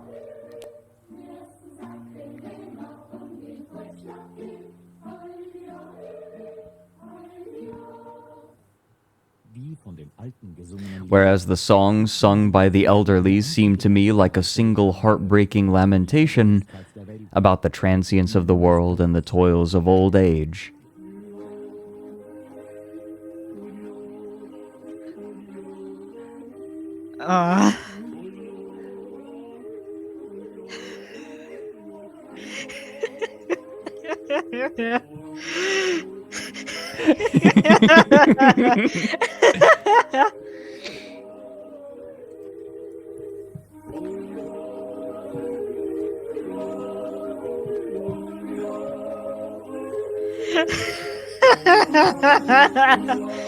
God.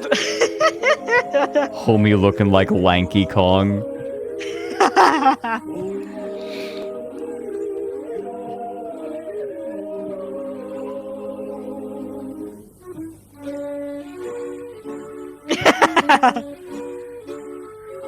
Let's go, sisters.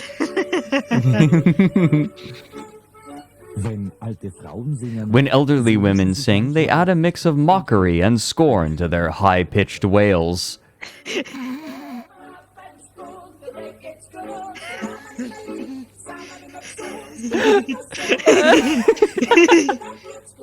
Scorn. 2022. No, it's too accurate.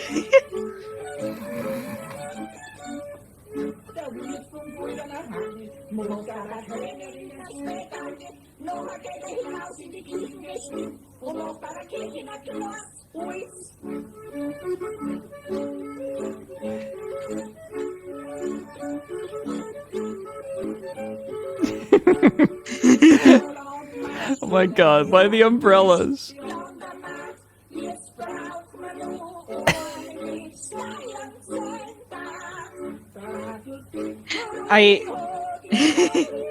What's up? I think those are not umbrellas. They're like They're like table. yeah, beach umbrellas. Yeah. Not because they are also incredibly common here. Like everyone has it. Ah, gotcha. They're just like not using them right. Like look at who's carrying it.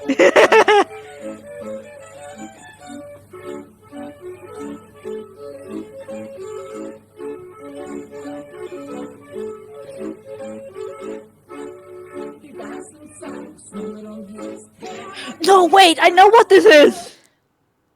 What? This is so in some of the like in reverse order. A lot of the documentarians who visit these African countries get like some protection over them when they're walking around, and so this is mocking specifically this. No, like there's so many little things that are just like making fun of the fucking anthropological documentaries. No, yes. I just realized that why. Yeah, no, it's lampooning the Yes, I know. I just It's I just realized. this is such good satire. Yeah, it's so good.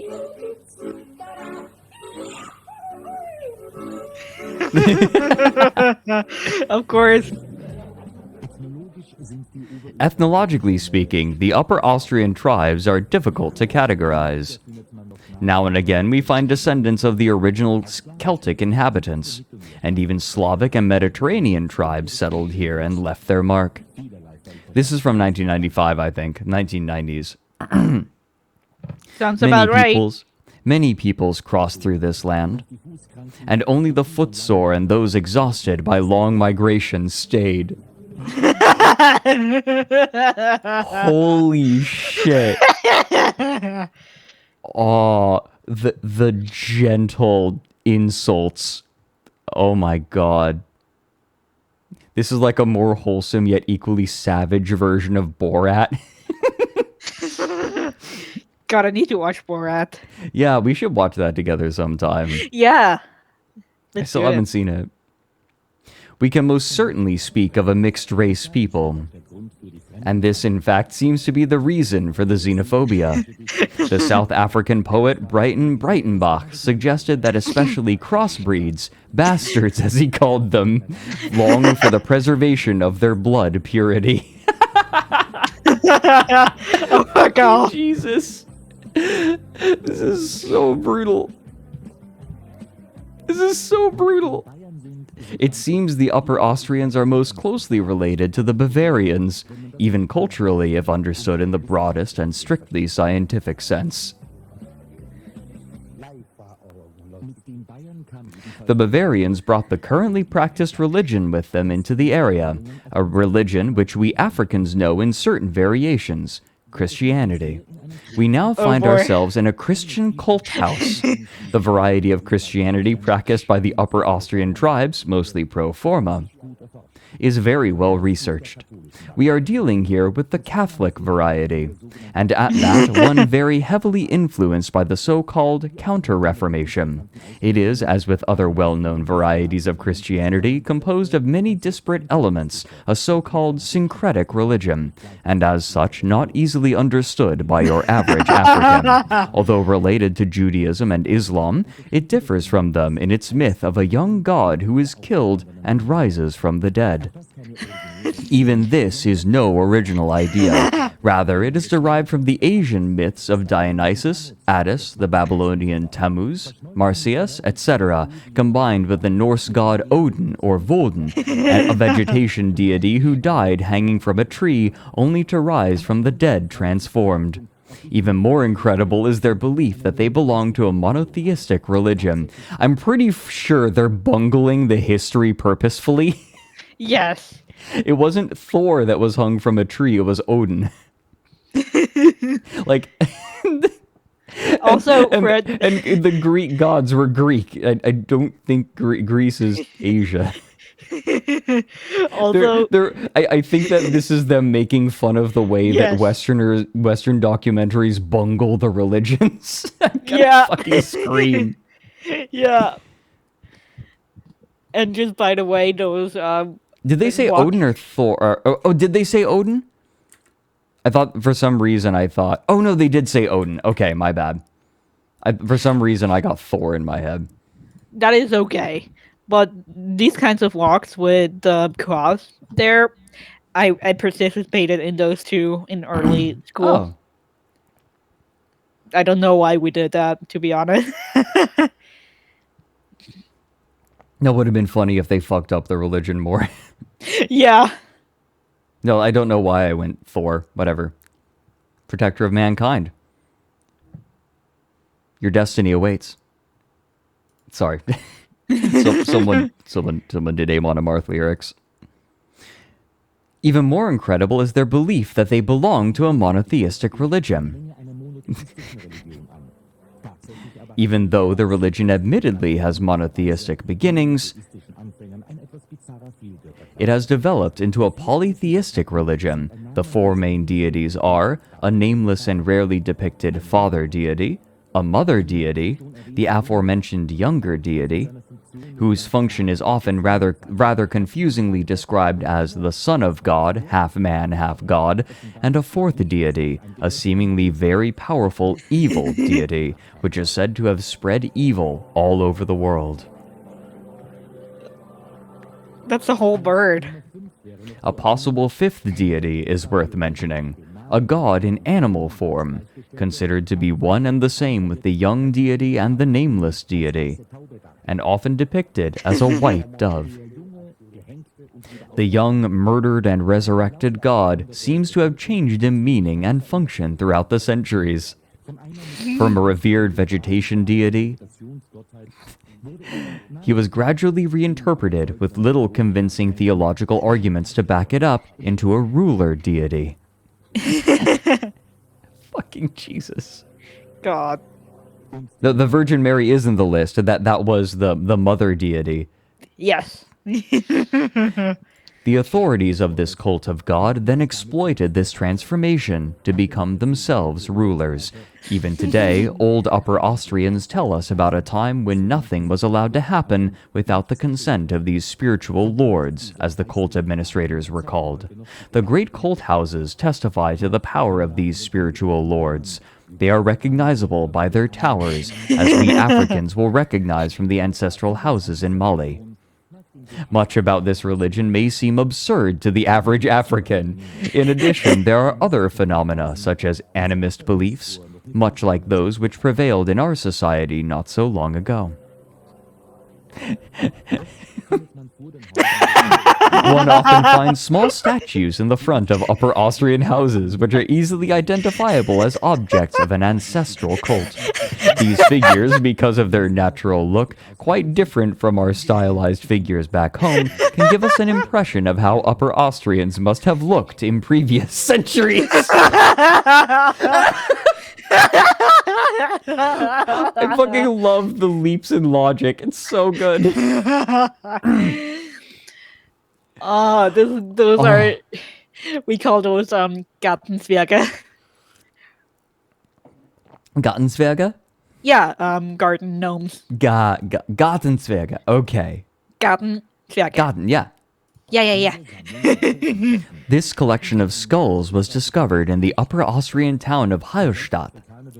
And what African wouldn't be reminded immediately of the skull houses in the Anglo and Ksenia?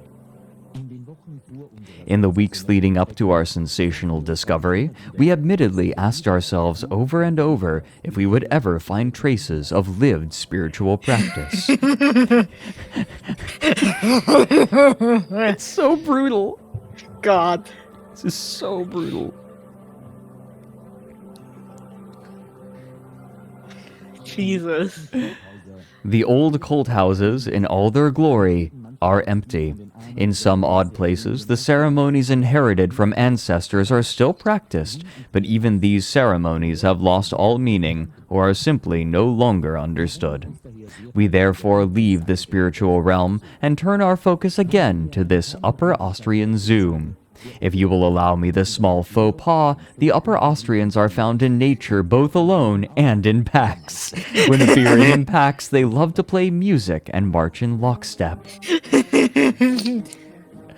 This is so brutal. God, it's so good. The pack formation stands in stark contrast to the main trait prescribed to European peoples in academic literature: individualism. This overemphasis of the individual, so strange to us Africans, must always be taken into consideration when we immerse ourselves in the world of European peoples.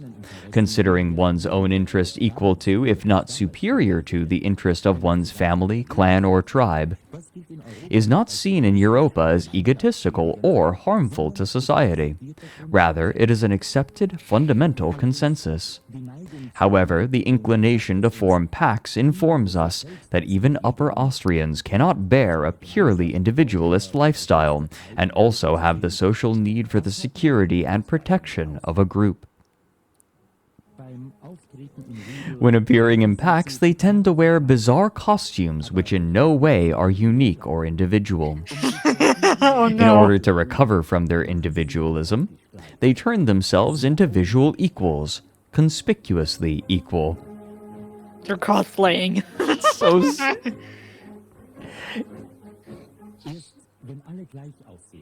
only once everyone looks the same, walking in lockstep together, half narcotized from bellowing music, only then do the Upper Austrians seem to sense the advantages of life in a community.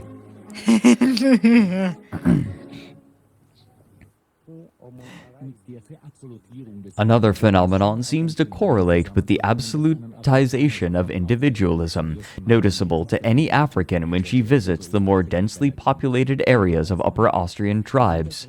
Everywhere, fences. Everyone isolates themselves from others. Everyone strives for happiness on their own. The individualists, so it seems, must protect themselves from other individualists. I dare say that every Upper Austrian would be happiest living completely alone, apart from the occasional costumed assembly, of course, and in their own house in a well-fenced-in plot of land. However, because they would have long since died out under these circumstances, they are made to obey the biological compulsion to reproduce, and nevertheless live in groups. And in the smallest conceivable groups indeed. At first glance, the natives of Upper Austria appear to live in monogamous marriages. But only at first glance. Oh, no. For in reality, each man has multiple women, although the additional wives tend not to live with the first wife in the same household. One could speak of a kind of dislocated polygamy, a phenomenon that ethnographic research seems to have given little attention until now. Fucking Jesus Christ! You know, it's kind of fitting since Carnival is coming up in Austria, and we call it Fasching, and Fasching is very well known for a lot of men cheating on their girlfriends on that date. Oh my god. There's a own name for this. I don't know it right now because I'm just too deep in English right now. No, but yeah. Okay. Teodyphos, the reason it's shifting from an anthropology documentary to a nature documentary is this is always how documentaries of this kind go. They start like, oh, we are going to give a respectful look at the people, and then it just devolves into speculation and fucking like phrenology adjacent like culture, like culture analysis. This is always how they go. Like, the people who made this are clearly familiar with the form, like, on an intimate level. And it's amazing that this was made so long ago. Oh my god, those baby cars. And the elderly. What happens with the elderly? We can still remember their heartbreaking songs of lamentation. In our last film, we saw how the Inuit simply placed the useless elderly on an ice floe.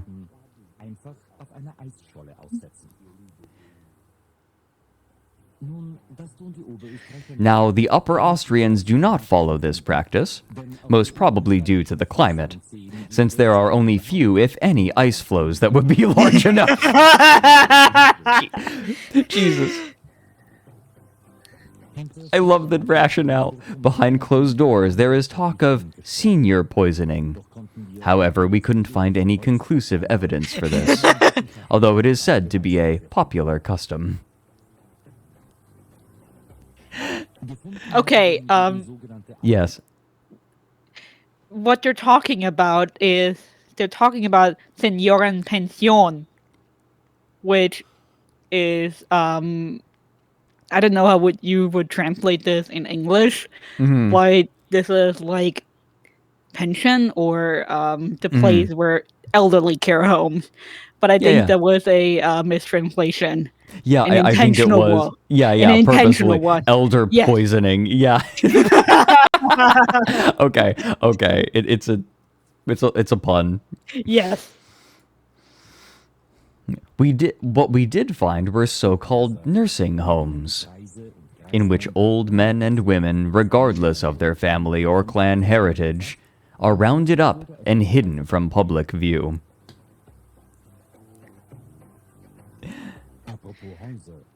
Speaking of homes, most Upper Austrians nowadays live in solid homes. Others, in tents. Even this is like mobility without any discernible goal or purpose. Another quiet echo of a nomadic past. And even if the tents seem inadequate for the rough climate, still the natives living in tents seem more satisfied and well-adjusted than those who prefer solid homes. God. Oh my god.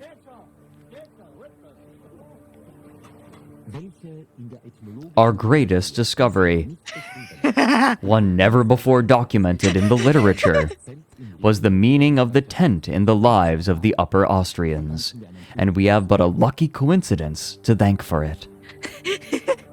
Oh my god, I know it. Science doesn't know why Austrians do this.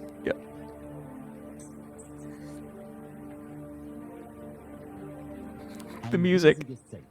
A large tent is being set up in the middle of a village. What function it serves is at first unclear. What is clear is that the entire male population of the village takes part in the construction. A composite work accomplished with more zeal than the typical day's work. I wonder why. Das Fest. What will happen in this tent? We wait until nightfall. And then all the natives leave their mundane work behind and gather in the tent. They even pour in from neighboring villages. To what end?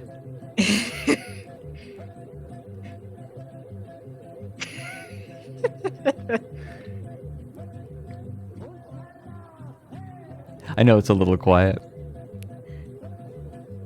I'm gonna turn this up.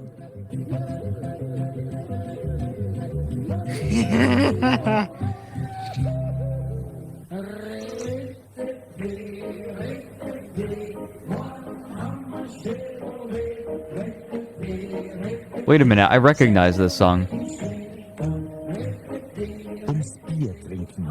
Drinking beer, it seems, is the purpose of this festival. Yes, a festival is quite certainly what it is.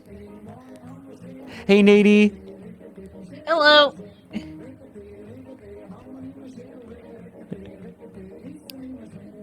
We're watching one of the most scathing pieces of satire I've ever seen.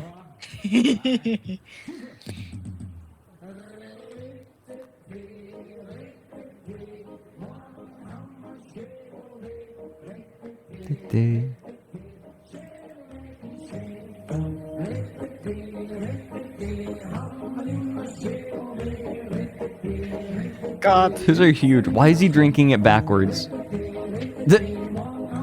Challenge. Oh yeah, they're resting it on their forearm. That's what's going on.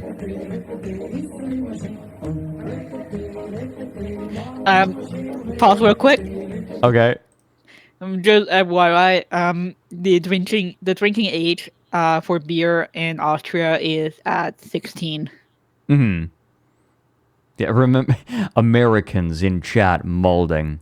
Oh, Nadie's watching us on the big TV in their new house. Hi. Oh, hold on. Let me break in your new TV. Come. You're welcome.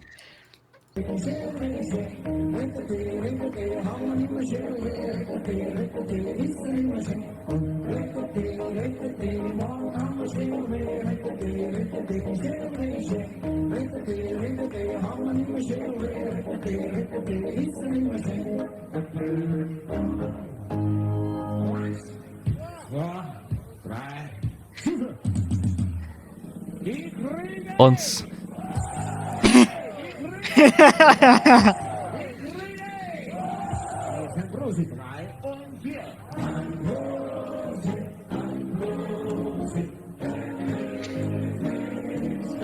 It just sounds like every song ever. Oh my god, the hairstyle! The natives drink nearly the whole night. However, this festival is all but a cheerful get-together. The participants seem to be under pressure to consume as much of this drink as possible. This, even though the drink doesn't seem to sit well with everyone. Many a native gets sick from it. Then they leave the tent for a quick vomit, only so they can return and gulp down an even larger amount of beer. Fucking Jesus.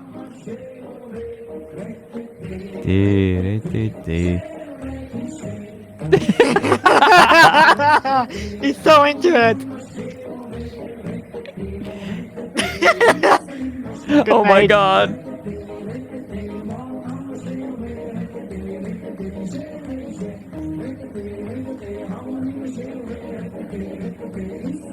Keep filming him.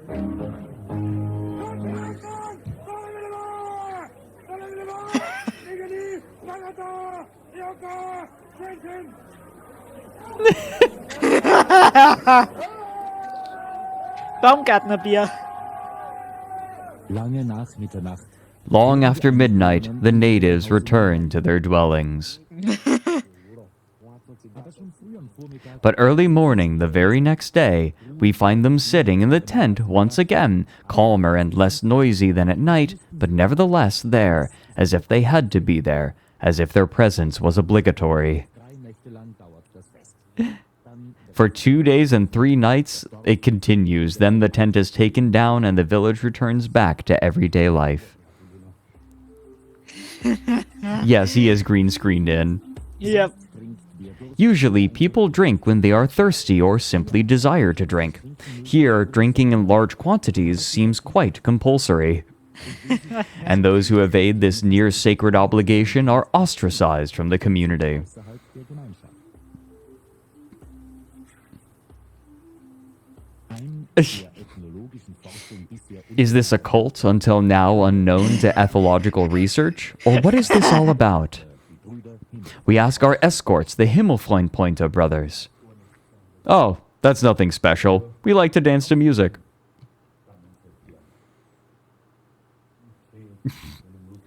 This drink is very sweet. Beer tastes good.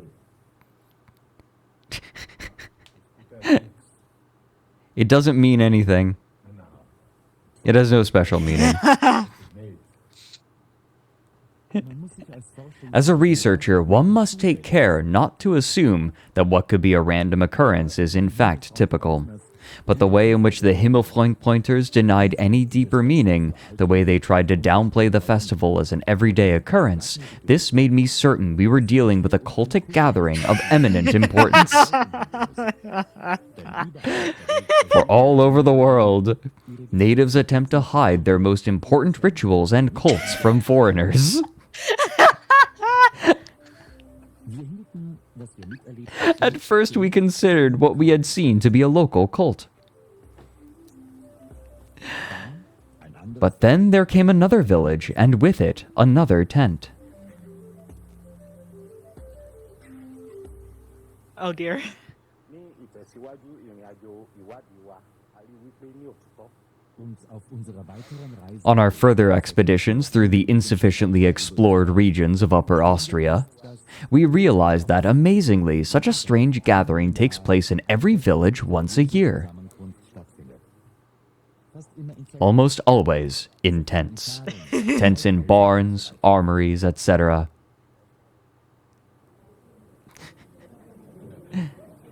der völkerkundlich geschulte The ethnologically educated eye quickly recognizes the structure of these festivals, which have much in common with other, almost orgiastic cults in other parts of the world. They begin with a collective meal, Dem folgt eine Phase which is followed by a phase of fraternization. There's nothing in it. Those coming in, this is a mockumentary. It's an African documentary crew going to northern Austria to, to document the strange tribesmen.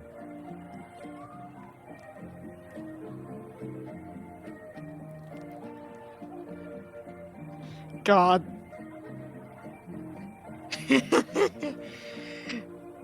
Couldn't be more accurate.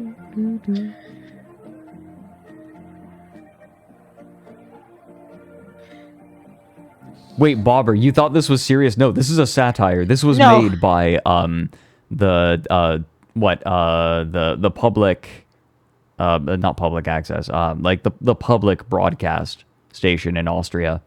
Yes. ORF, right? Or F, yes. Off.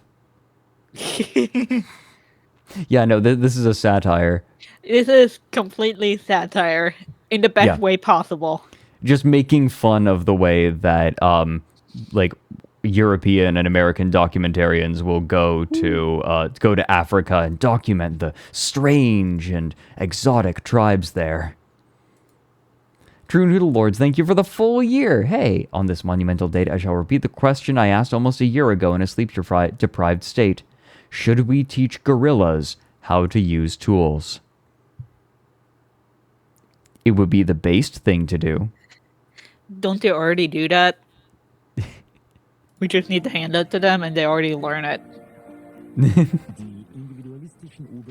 The individualist Upper Austrians are once again looking for a community, like in their pack formations earlier. They want to be equals among equals.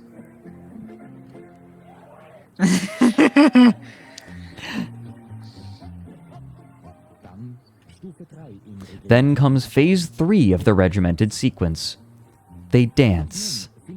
And now we find none of that formalistic sterility which had so astounded us from the old archive materials.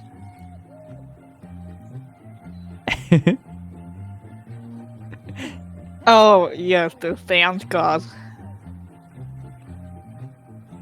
It's just bouncing while holding someone. Mm-hmm. If I dance right, maybe I'll feel the titty bounce on me. Look, they're not even doing it in written. No. This actually does look like fun. No, unironically.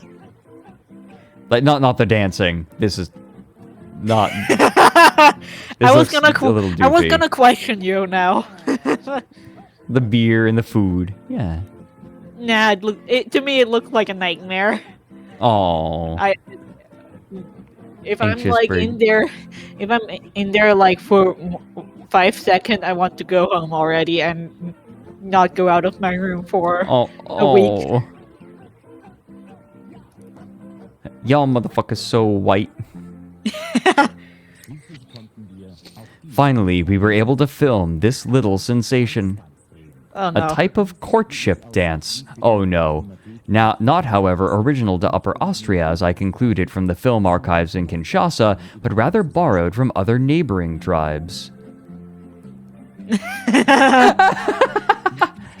Those fools are not even wearing the proper clothes. With these grotesque gestures and spasms, the young men hope to woo the young women and summon them to copulation.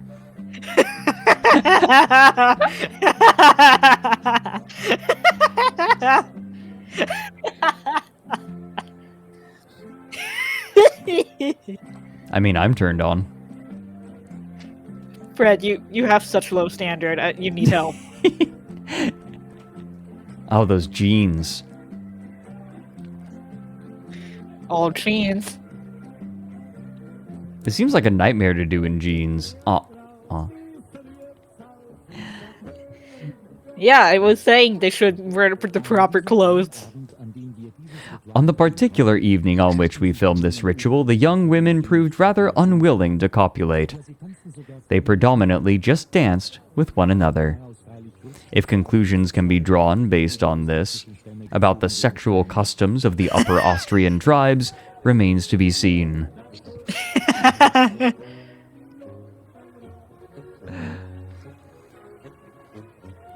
Jeans for Jansing. Wow, stop. God.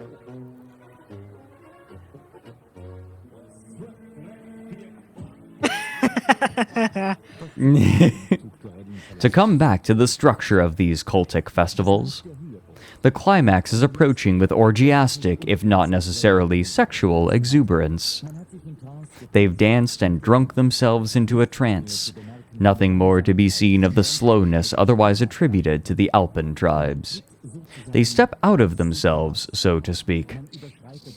They transcend the narrow boundaries of their own personalities, as is typical for any state of trance. The attainment of which is the goal of so many cults, so many peoples in the world.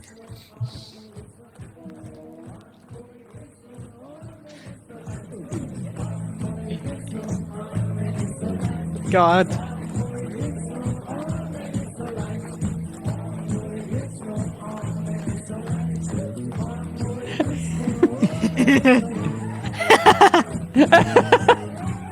Why would you do that?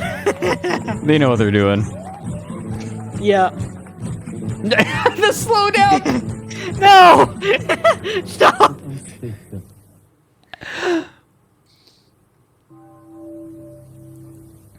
Oh. Oh no.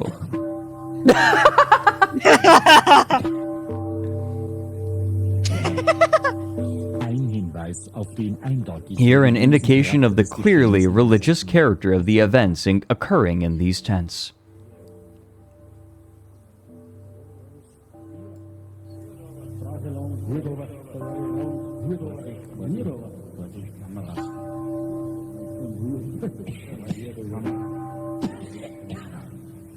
Stop! Stop coughing into the mic. Is he gonna chug that whole thing? Why does he keep coughing into the mic?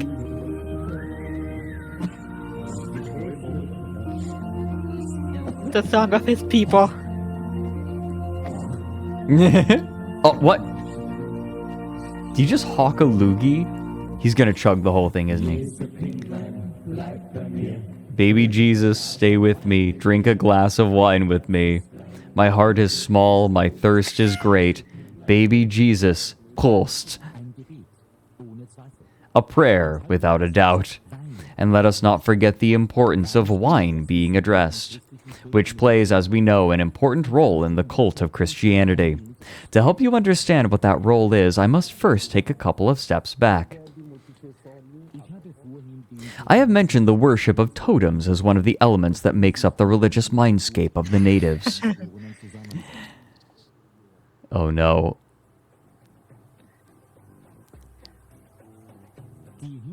The execution of the young god is conceptualized as a sacrificial death, so much is clear. More difficult to understand is why this god had to be sacrificed, namely because the nameless father deity had been offended by humanity, and could only be appeased by the murder of his own son. This seems absurd, I know, but let us remember that a feeling of guilt is at play. And how is the remembrance of this sacrifice of the young god celebrated? Every African who is familiar with totem traditions can guess immediately. With a collective meal during which the young god is communally consumed.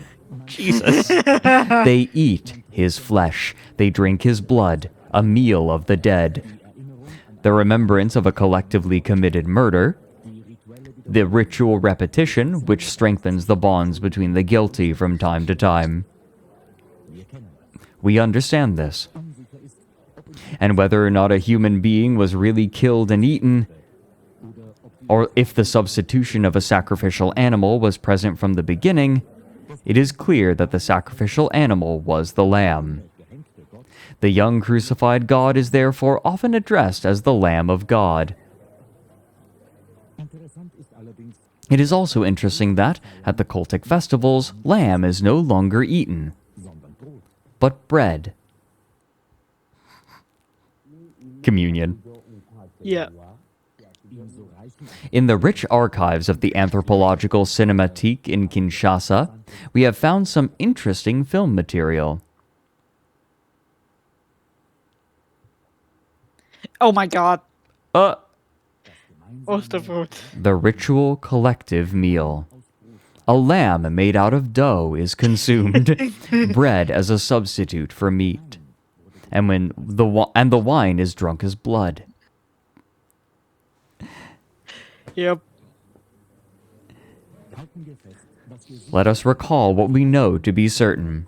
The old stone cult buildings are empty. Instead, the people gather in tents for cult rituals. And wine is no longer consumed, but rather beer. Even if the structure of these fests has been clear to us, we wouldn't catch on to the deeper meaning of these conspicuous changes in the ritual for the next few weeks. We thought the mystery would remain unsolved. Until Malik, who alternated with me as cameraman on our expedition, showed me a recording he had happened to make, which he had written off as a mere oddity with no deeper meaning. God. Let's take a look at it.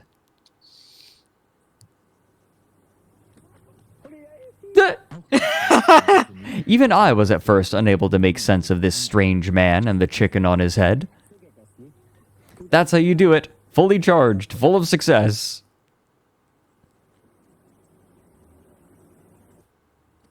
So well behaved. A good little friend. Yeah. That's how you do it. Fully charged, full of success. The old man speaks of charging, filling up with energy. Could this small, seemingly minor scene be itself a cultic act? An animal cult, and the chicken as the new sacrificial animal.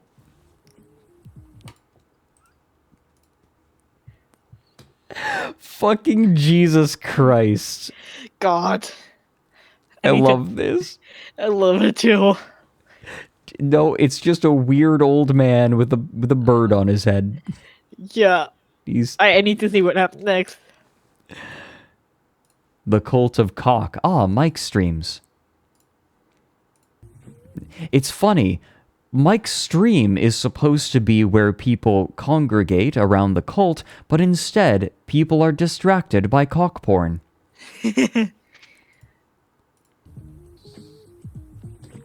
Yes. Ancient.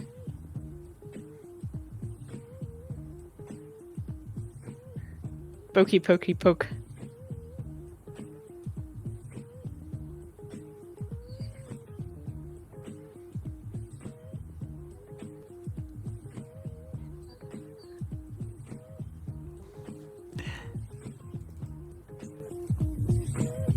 Ah, yeah.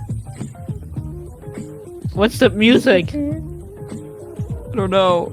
Oh, Bank. Yeah. Just a large sponsor. Yeah.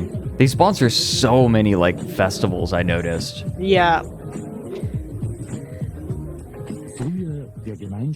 Before, the collective consumption of the lamb.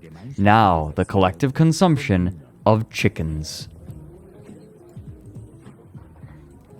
Unseasoned, if I must remark.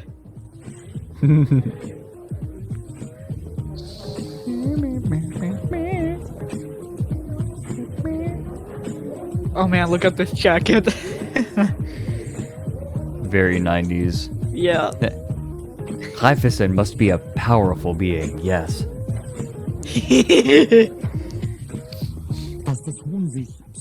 As we Africans know all too well, chickens in a psychological sense make a very suitable surface on which to project religious ideas. Chicken babies. And we know this specifically from the voodoo cults. That is true. They, Dark Tourist, right? Yeah. Chickens must have been worshipped in the Alps in the past as well. Considering that we find their depictions from earlier times on the towers of some of the cult houses. Metahan. And in the local houses themselves. The old man put us on the right track. And once there, the solution of the problem was quite simple. The sacrificial lamb seems to have been replaced by the sacrificial chicken.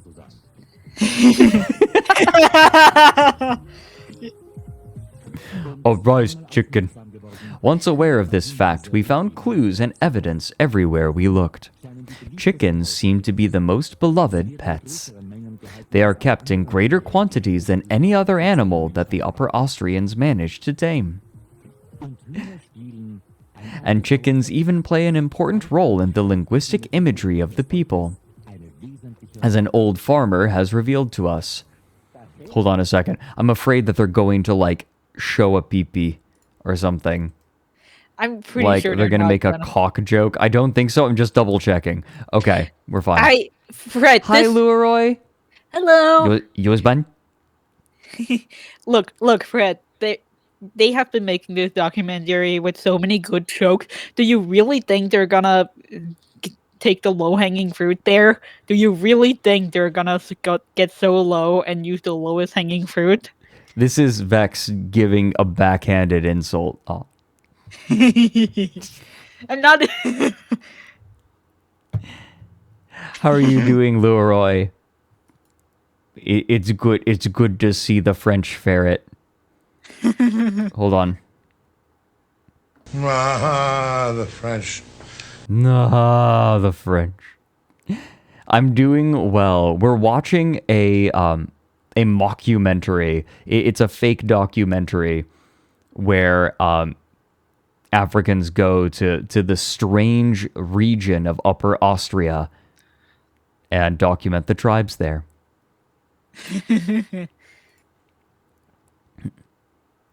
That's where the rooster rules, we say. And the promiscuous rooster never gets fat.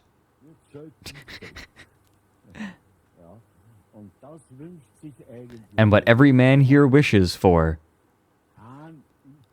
to be the rooster in the basket full of hens. Yes, right? Am I right? Eh? And then there's the old folk saying, if the rooster crows on a pile of crap, the weather changes or stays where it's at. What? Yes, there are so many nice sayings. An old saying, and this one has to do with the chickens, the chickies, the chickens, the chickens.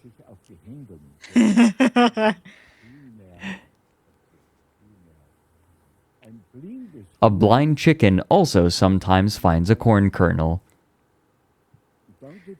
And then there's the sayings, I have a chicken to pick with you.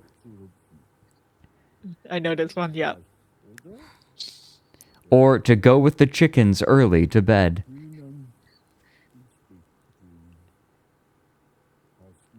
If you want, here, let me give you guys the link. Guys. Here's the link to the documentary if you want. It's called Das Fest des Huhnes. Huhnes. Entschuldigung. An immense cultural transformation seems to be taking place here, which the ethnographic research will have to engage with in more depth. We know which main deities the people have turned away from, but we have yet to find out which deity this new sacrificial animal is associated with. One immediately jumps to the god in dove form, but so simple a transfer from bird to bird doesn't quite work. We must leave this question unanswered for now.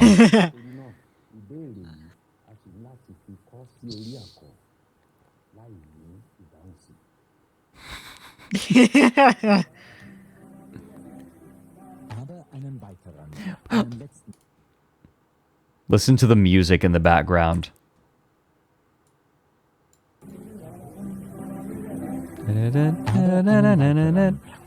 But we still have one last piece of evidence for the worship of chickens. A dance which we observed at many of the tent festivals, and which we at first were unable to interpret.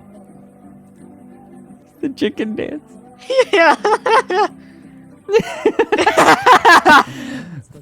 They imitate the wing flapping of the chicken. Imitatio Dei, as the white theologians would call it. One feels like a chicken, one becomes one with the sacrificial animal, and also with the god for which it stands. This is so making amazing. cute sounds. Shut the fuck up. What we have experienced in Upper Austria is no less than this, a religious paradigm shift, perhaps even the emergence of a new religion. A blank spot on the ethological world map has been filled. with scientific acumen, but also, of course, with that bit of luck which all explorers always depend on. Many other mysteries remain unsolved, seeing as we will never be able to fully penetrate the psyches of the natives in faraway Upper Austria. Good night, and all the best until we see you next time on Foreign Lands, Foreign Customs. Kayonga Kagame shows us the world.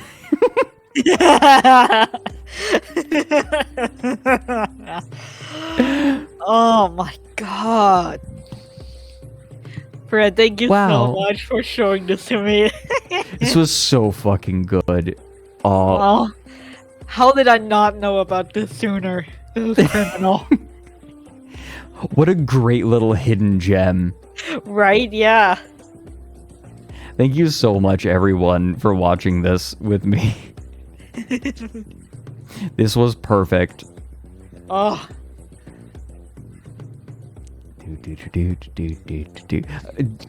A teaser for the next episode would have been so funny.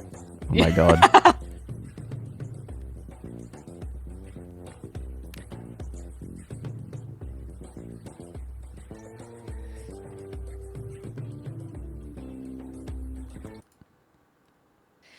There is technically, I need to change that. There is technically a Discord server, but like not one anyone can really talk in.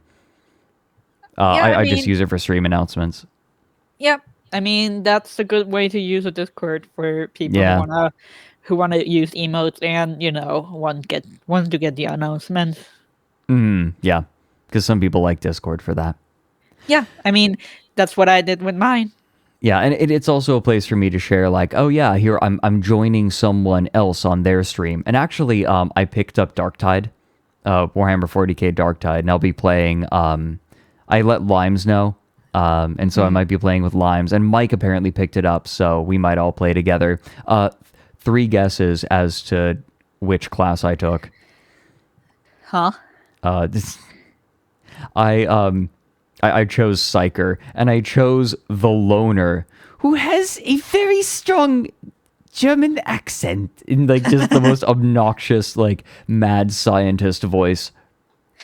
No, Fred, you gotta commit to the bit and just say it. Just talking German too. That would be so good. Yeah, you gotta learn German. Yeah. Look, okay, so Phoenix, here's the thing. I'm not great at FPSs, so I figured, why don't I take a character that's more about resource management? Right? I mean, I played the Pyromancer in Vermintide. I had the Gatling gun staff. I'm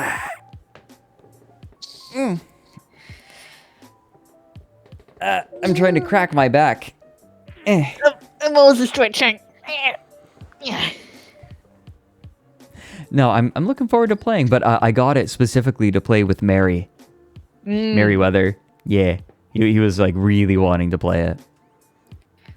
And so I got it, and I've only done the prologue. Yeah. I'm not very good at FPSs. Anytime a game is like an FPS but then has something else, I do that. Just, is there anything that means I don't have to shoot? Yeah, I'm totally the same. The only FPS I can play is Splatoon. Any other games, I can't play it. Yeah, Vex, do you want to share your stream, by the way? You don't stream very much anymore, Yeah. but... I want to keep streaming, but I hit a mental low, so there's that. But feel free to link my stream. Is it... Does it have an underscore? I can't remember. It does not have an underscore. Yeah, I didn't think so. There. Follow the bird. If you like the bird. Bird is good. Precious. And I know, and I know that Splatoon is third person and not first. That is, I'm trying to explain how bad I am at first person. It is short the game.